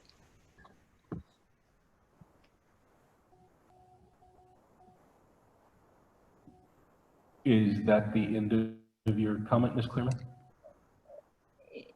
Yeah, I'm just wondering if anyone on the board can answer that question. We will document your question in the public record, and staff will provide a written response to your question moving forward. All right, thank you. And staff's written response will also be part of the public record. Thank you.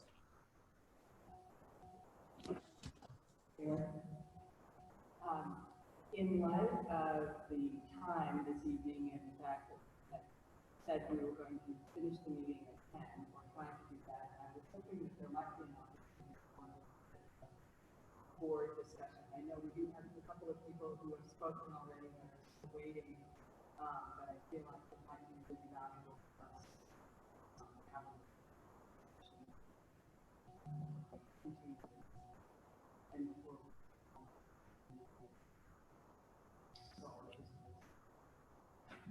Well, we are almost done, so why don't we finish with the two remaining public comments, one on Zoom and one in the room?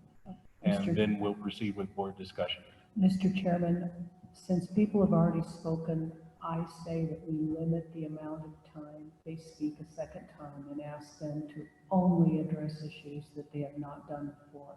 Because I too would like some time to discuss this as a board, particularly if we want the most transparent process. So noted. So we'll make sure the speakers understand, since they have already spoken, please limit your comments accordingly as Ms. Steinbeck has suggested. Mr. Chairman, I say we set a time limit, give them 2 or 3 minutes each, and I would like some time to discuss this as a board. If we are going to stay after 10 o'clock, that's fine, but if we're not, I really do want some time to discuss this as a board. Yes, we're almost there, so it looks like we will run a bit past 10 p.m. Chairman Thomas and planning board members, I certainly understand your concerns and don't necessarily disagree with them. However, I would recommend that you do not specify a time limit on public comment based on advice of our legal counsel. It is something that we are looking at in the future, but not at this point. So I would advise against it and just beseech each speaker to be sensitive to the late time. I have withdrawn my request for the time limit. So we'll begin with the Zoom commenter.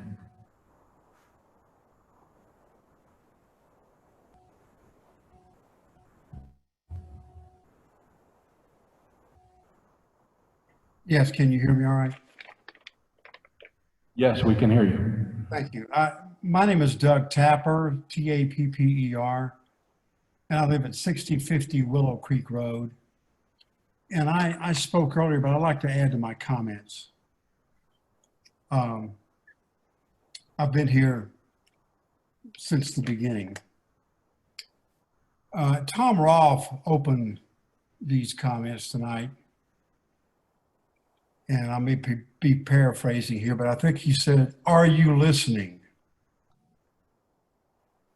And as I listened to all the speakers tonight, I can't say that I've heard anyone speak that was in favor of this zoning plan.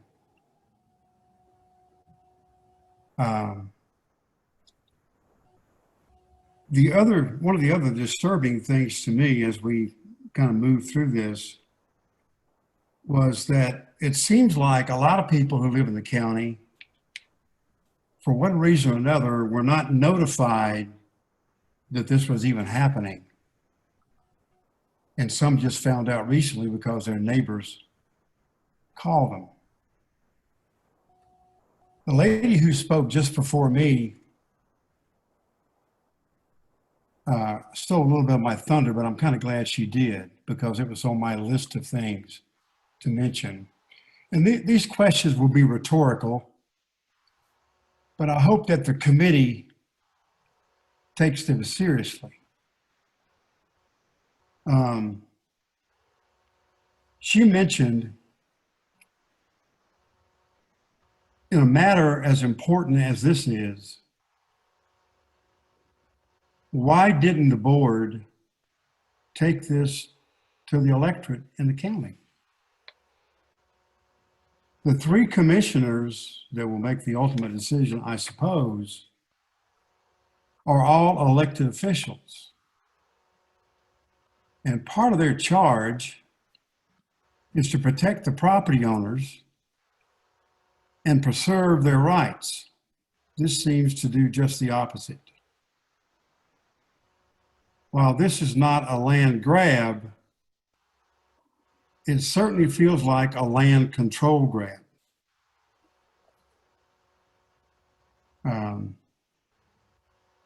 Mr. Hamlin mentioned earlier that under our system of government, these matters should flow from the people to the government and not the other way around. If a panel is going to decide to refer this to the commissioners. And if the 3 commissioners vote against the will of the people in the county who own this property, another rhetorical question, I guess, is what are we doing? In my view, this should definitely be a countywide vote. You all should lay your cards on the table to everybody in the county. Make your case and let the property owners decide. The other thing that hasn't been talked about, and I only found out about this recently, as I said earlier, so I haven't had a chance to do any research on it to speak of, and I'll apologize up front for that. But how will this infrastructure that you're going to create be paid for? Well, there's only one logical way to do that, I guess, and that's to raise taxes. And property taxes only go one way. They go up every year, whether it's a levy for the school fund or whatever else comes along. Property taxes go up every year. A lot of us out here who own this property are either retired or nearing retirement. So we're on fixed incomes. We bought this property specifically to live in the county. We didn't want to live in the city.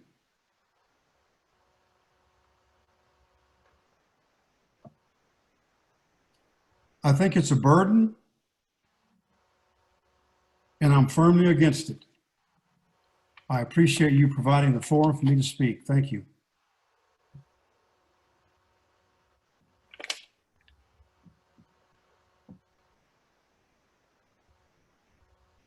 Mr. Tapper, I'm going to just summarize really quickly your comments as we've drafted them.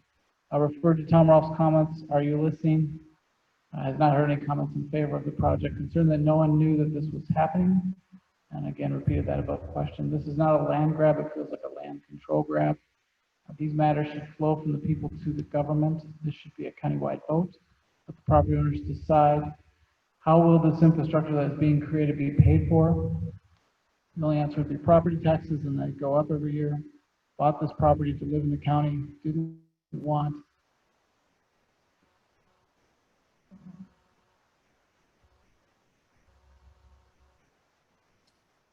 Well, yeah, that about summarizes it. Didn't want to live in the city, feels like it's a burden. That's right. We moved out here and bought this property because we didn't want to live in the city.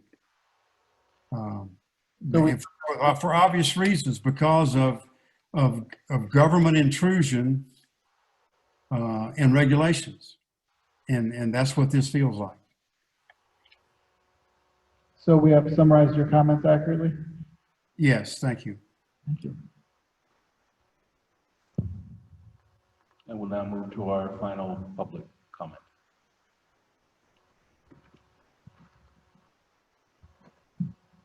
Thank you. Is it on? Okay. John Heron again, 2855 Sundown Road. I parrot the last two questions of why this can't go to the citizens. That's been asked in many of the public hearings too. There is 20 or so Part 1 zoning districts within the Helena Bank planning area where it takes 60% of the vote of the citizens to make it happen. Here we have 3 county commissioners, which seem very biased in wanting to push this forward. And it's always been in my mind that the county commissioners should be at the service and of the citizens. And this important issue will likely end up in lawsuits unless it's allowed to be a vote of the citizens. That's just the true facts, okay? So if I were to say to you, folks, whatever you come up with, as far as changing or modifying this plan, that you would at least consider that. In particular, the rural property owners, as you've seen over and over again, are against this, and I don't think they'll, if they had a chance to vote on their property versus the city of Helena voting on their property, they would probably say no. But there is a middle ground where you could go back and fix a lot of these things, and I think the 10-acre restriction is absolutely crazy and unjustifiable. So if you eliminated that, I think a lot of the less people would have heartburn. The other fact that I want to bring up that I didn't bring up before is that the arbitrary and capricious part of this, which is a legal definition and part of the takings issue, is that there's a line, for instance, on Lake Helena Drive, where there's a line on Green Meadow. You have one party on one side getting hosed, in my opinion, and then you have the people on the other side that it's fine and dandy to do a lot, pretty much what they want. And that in itself is the arbitrary and capricious. Arbitrary, the judge would say, well, you know, you can't treat one party versus another.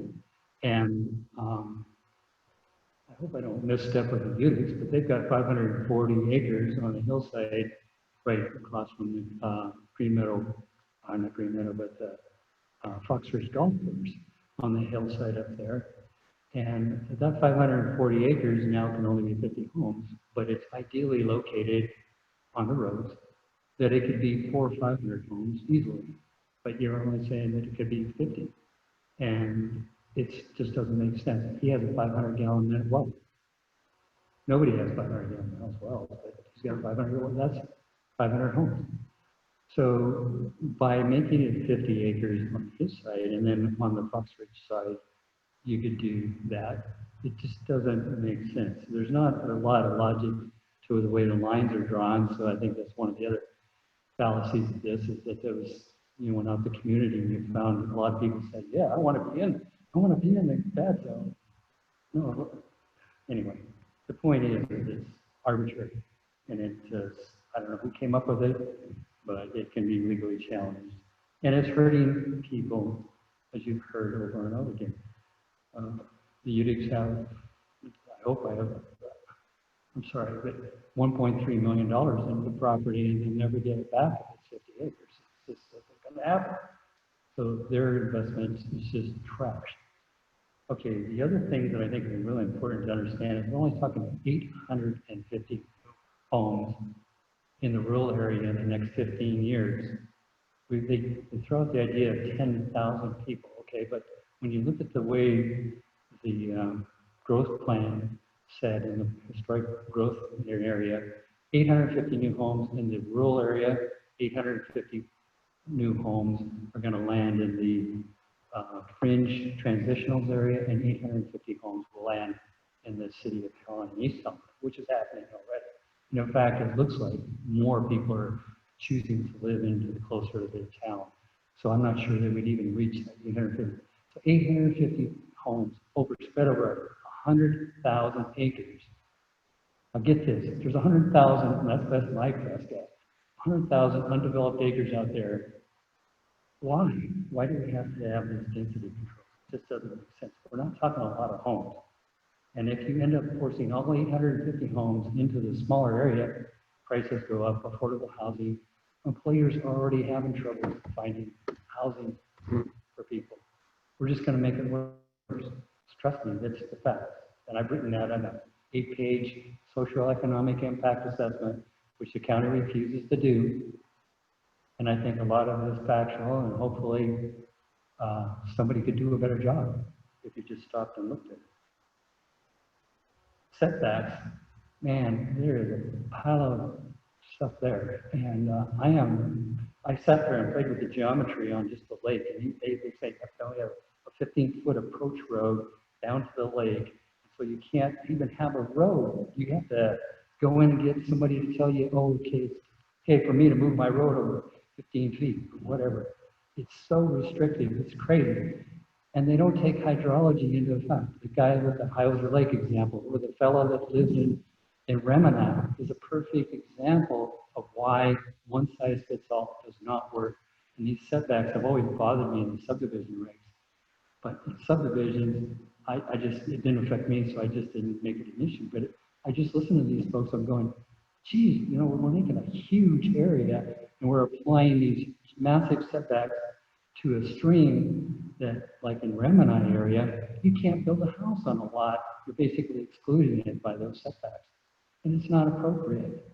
It's just not appropriate. In particular, if the topography goes way up real quickly in a lot of these mountain valleys, or even out at the lake. And now we're saying that 60% of the people out at the lake are okay. You're going to have an exemption. So you can't have a guest house, which is the other thing I want to bring up. This subdivision regulations require one development right per parcel.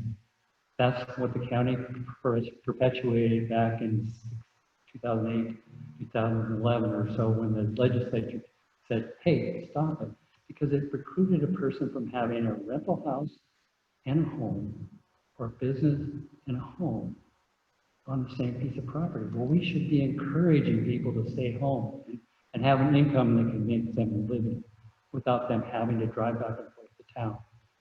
And yet now we're going to put that back in to the subdivision or in the zoning regulations.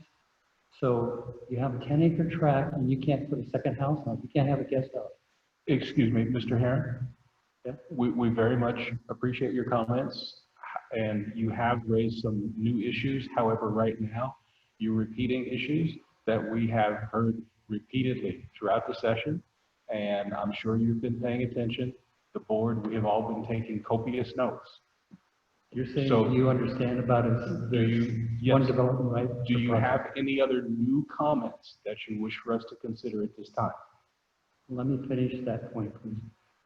The one development right per parcel is the takings again, because if that person can't have a guest house, maybe they have an in-law that's got disabilities. They want to be able to move their house and have a house next to them. You can't do that with the subdivision regs, nor can you have a business. So that is a huge restriction on top of the people already.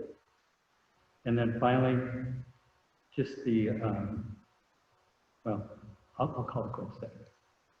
But appreciate it. Thank you very much. Thank you, Mr. Herron.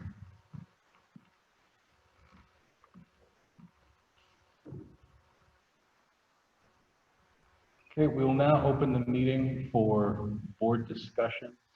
I would like to offer the suggestion that our next meeting needs to be a working meeting with staff, and that in accordance with the current laws of the state of Montana that govern boards such as this, that meeting should be a closed session, since we may tend to want to discuss matters and ask questions that may involve human resources.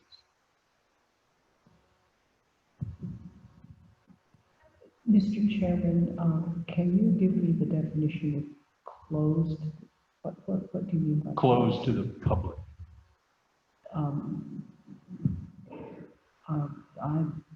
Mr. Chairman, I don't think I can support a meeting closed for the public. It was simply a suggestion. I would also oppose a closed meeting at this point, and I'm not sure what human resources issues you might have in mind as a basis to close it, but that's the actual right if you were concerned about closing a meeting, particularly one that has drawn 4 hours of public comment tonight.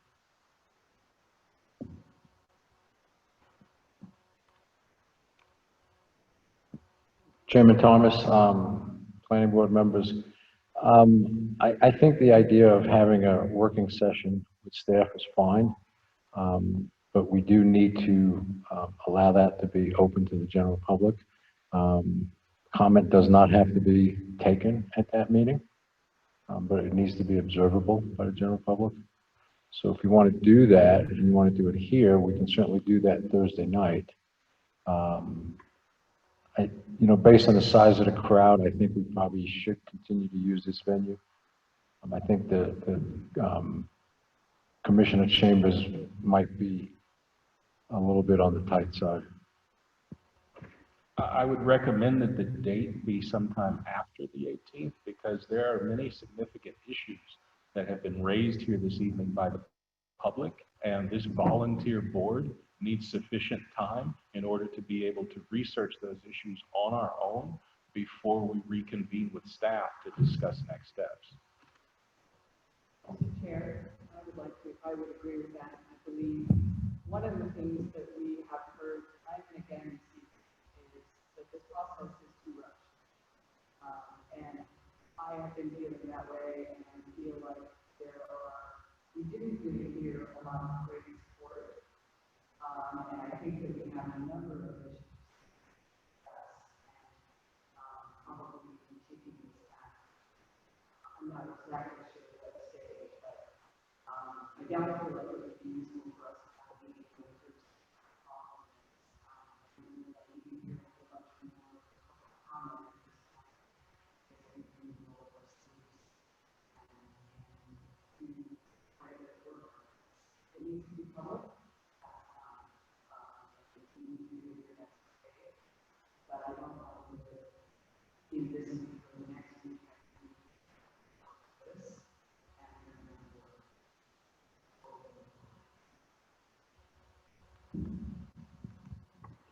Mr. Chairman, I agree with that comment, and I would like us to potentially find 2 meeting times that we can publicize well in advance.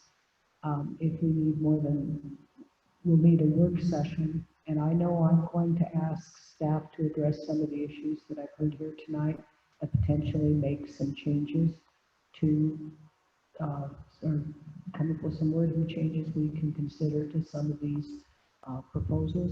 And I also think we ought to make sure that when we take action on this, that we have the date and time of that meeting well publicized so that people who are interested can be here and observe it.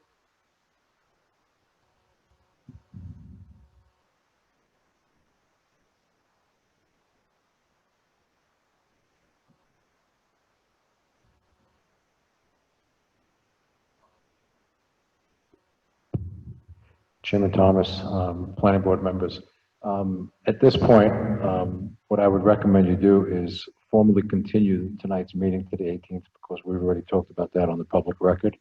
And we don't know if some of the people that were attending this meeting are still here. I mean, I can certainly tell some of the people in the audience are not still here. And I don't know if all the Zoom callers are still here. So to preserve the notice that has been perfected, I'd recommend you continue this to the 18th. We can always post this property that the meeting will be postponed beyond that. But then beyond that, you'll need to think about when you want to get back together. We did have next week, the 23rd and 25th, right? Tuesday and Thursday reserved also. It seems at this point, I would appreciate more of the board chiming in on this, that our next meeting needs to occur after the 4th of July holiday to allow sufficient time for the board to perform their due diligence. Mr. Chairman, I think I'm in agreement with Mr. Italiano here. We did say that we would convene if we weren't done again on the 18th. And I have some questions that I have written down here that I would like addressed. I think there's 12 of them. I will need more time to read the additional information we got tonight. I don't think I can have that done by Thursday, but I would appreciate it. I don't think waiting till after the 4th of July is necessary for me. Now, I was also under the impression that the request for the meeting on Thursday was if we were unable to complete public comment this evening, not as in reference to us having a working session. Mr. Chair, I would agree with that, and I believe, and Mr. Italiano, I appreciate you saying that we did have that comment this evening, that we would have another meeting on the 18th, but my impression was that if we were going to get all of the comment this evening, and I do feel like quite a bit of public comment, and we do have a lot of work to do. I have a lot of questions. I'm not going to be prepared. I don't want to come back on and receive more public comment because I feel like the workload that we already have in front of us. And that we need to, in involve a little bit more of a public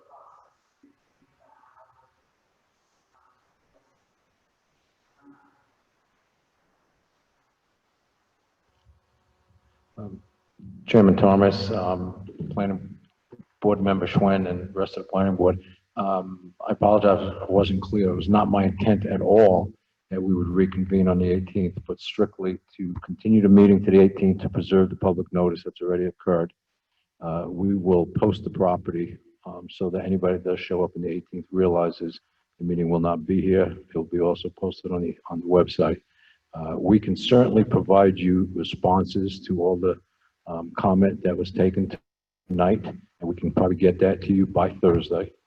And then you can have that to digest for whenever it is that you choose to have your next meeting that would be actually open. Which again, you know, if you want to do it next week, we've got this place reserved for Tuesday and Thursday next week.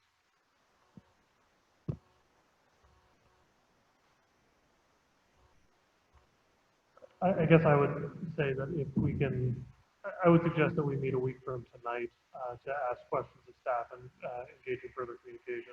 I think if we can have the staff's responses to comments that were made tonight by Thursday, that would be great. I guess I would say that the more that we can get more than the evening of the meeting, the better, of course, so that we all have more time to review it. I am hopeful that we can get through it by next Tuesday, but I guess I'm obviously very open to people's feedback if they think they need more time than a week to prepare, given the volume of what we received tonight, both in hard copy and verbal comments. But since we did have next Tuesday and Thursday reserved as well to continue this if we needed to, I guess I'm hopeful that we can at least continue it then. We'll see what work needs to be done and what we move forward with at that point. But again, I would like to clarify that our original, or at least I will speak for myself, my original understanding of planning out the additional meetings later this month was for the purpose of public comment, which we have gone through this evening. And we have multiple board members who have already expressed their concern about them having enough time to perform their due diligence before we have our working session with staff. And at least for myself, that would extend beyond next week. Mr. Chair, I would agree with you on that, and I'm going to go back to saying I'm not clear on why we're rushing. I feel like we're pushing it much too quickly, and this is something that really requires more thoughtful deliberation. I hope that our meeting is going to be staff time to be the next meeting that we have is really going to be a work session for us to think it through and to be working through many of the questions. Not necessarily, I mean, it can be open to the public, but I don't see that as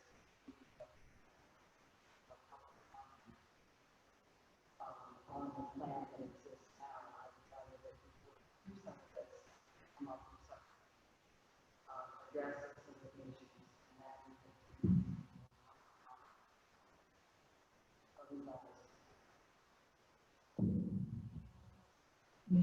Mr. Chairman, I don't think I can be ready with significant revisions to this document in one meeting. I really don't.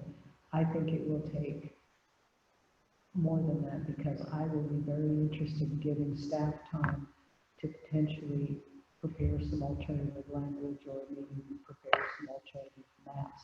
Having said that, I don't want to lose what's in my head by waiting till after the 4th.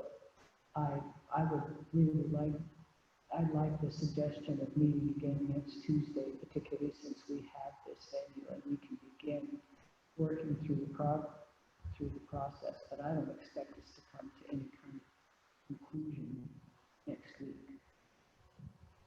And I would very much second that. That wasn't my intention. I'm very clear that we have a finalized document next Tuesday. I think, though, it might be beneficial to get questions resolved from staff, both in response to comments tonight and in response to our own questions. I have also been writing some down that I'd like resolution to that I would prefer not to be handled tonight given the hour. But but I think if we do it sooner rather than later, then we can then set the next meeting with maybe some of those changes or an idea at least of what the steps are. Mr. Chair, could I suggest meeting next Thursday? Same time, same place with staff for a working session? I would be in favor of that as well. I think that would give us an appropriate amount of time. Next Tuesday might be a little bit too soon for me personally to get the information, but I think a week from the next Tuesday. Next Thursday. Next Thursday. Yeah, I think next Thursday is a good approach.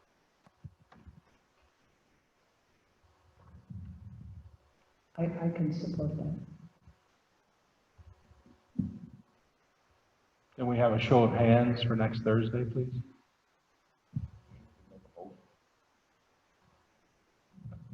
Mr. Chairman, I move that we convene at 6 p.m.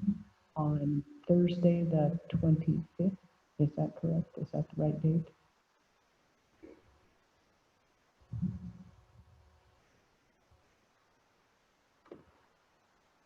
Do we have a second? Second. Show of hands. Wait, point of order. Chairman Thomas, as a point of order, you need to rescind this motion and lay it on the table temporarily so you can make a motion to continue tonight's meeting to the 18th formally. Okay, and then you can do a follow-up. Is there, Mr. Chairman, I'd like to withdraw my motion. If that's in order.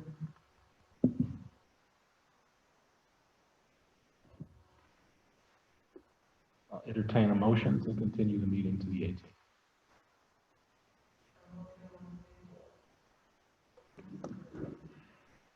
The motion has been withdrawn. I will entertain a motion to continue the meeting to the 18th.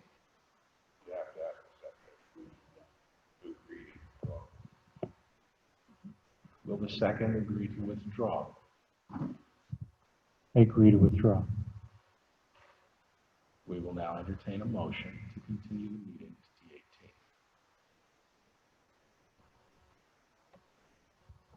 18th. Move to continue this meeting until the 18th. I'll second it.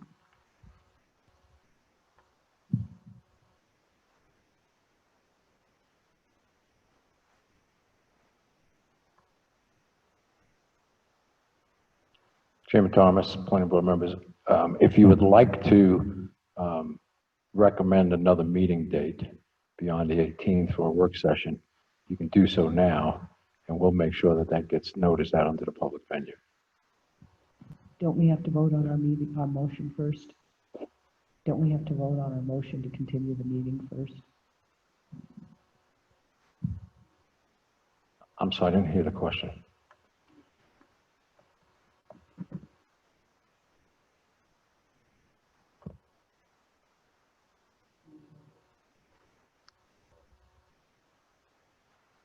Okay, we'll now have a verbal vote on the motion. All those in favor, aye. Please repeat the motion.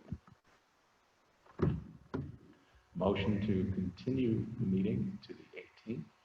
All those in favor signify by saying aye. Point of order, Mr. Chair. I believe the motion was to continue this meeting and with no specific date.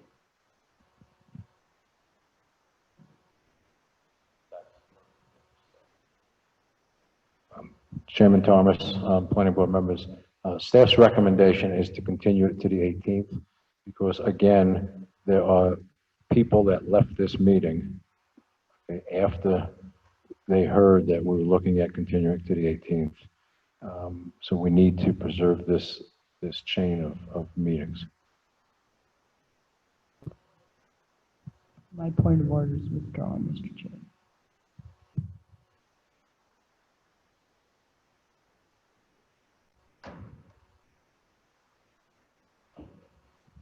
Are we ready to proceed with a vote on the motion? Is there any further board discussion before we proceed with the vote?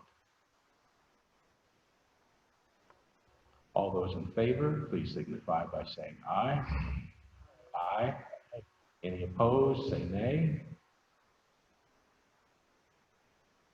Okay, the ayes have it.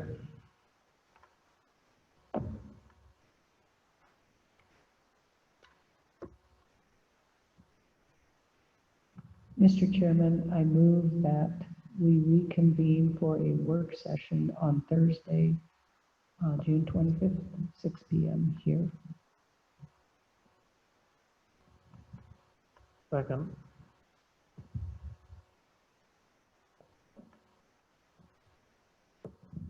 Any further discussion on this motion?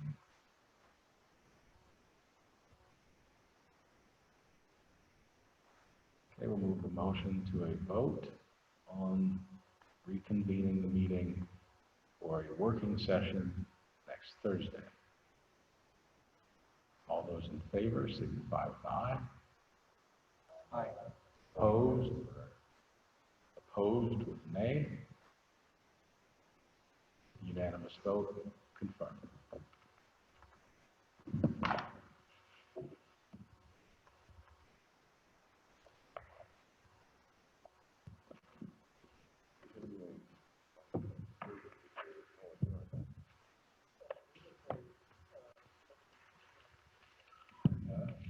And we are now on the agenda item for public comment on any matter within the jurisdiction of this board that has not already been discussed this evening.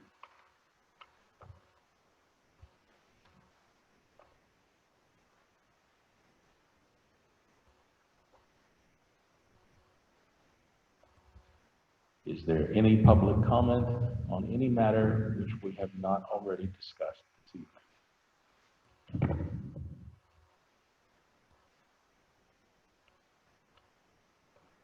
Hearing no comments, this meeting is now adjourned.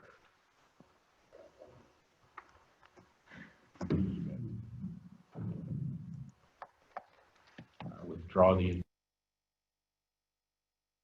motion to adjourn the meeting. Mr. Chair, I move that we adjourn the meeting. Second. Any further discussion about the motion? To adjourn the meeting, signify by saying aye. Aye. Nay. Hearing none, the meeting is adjourned.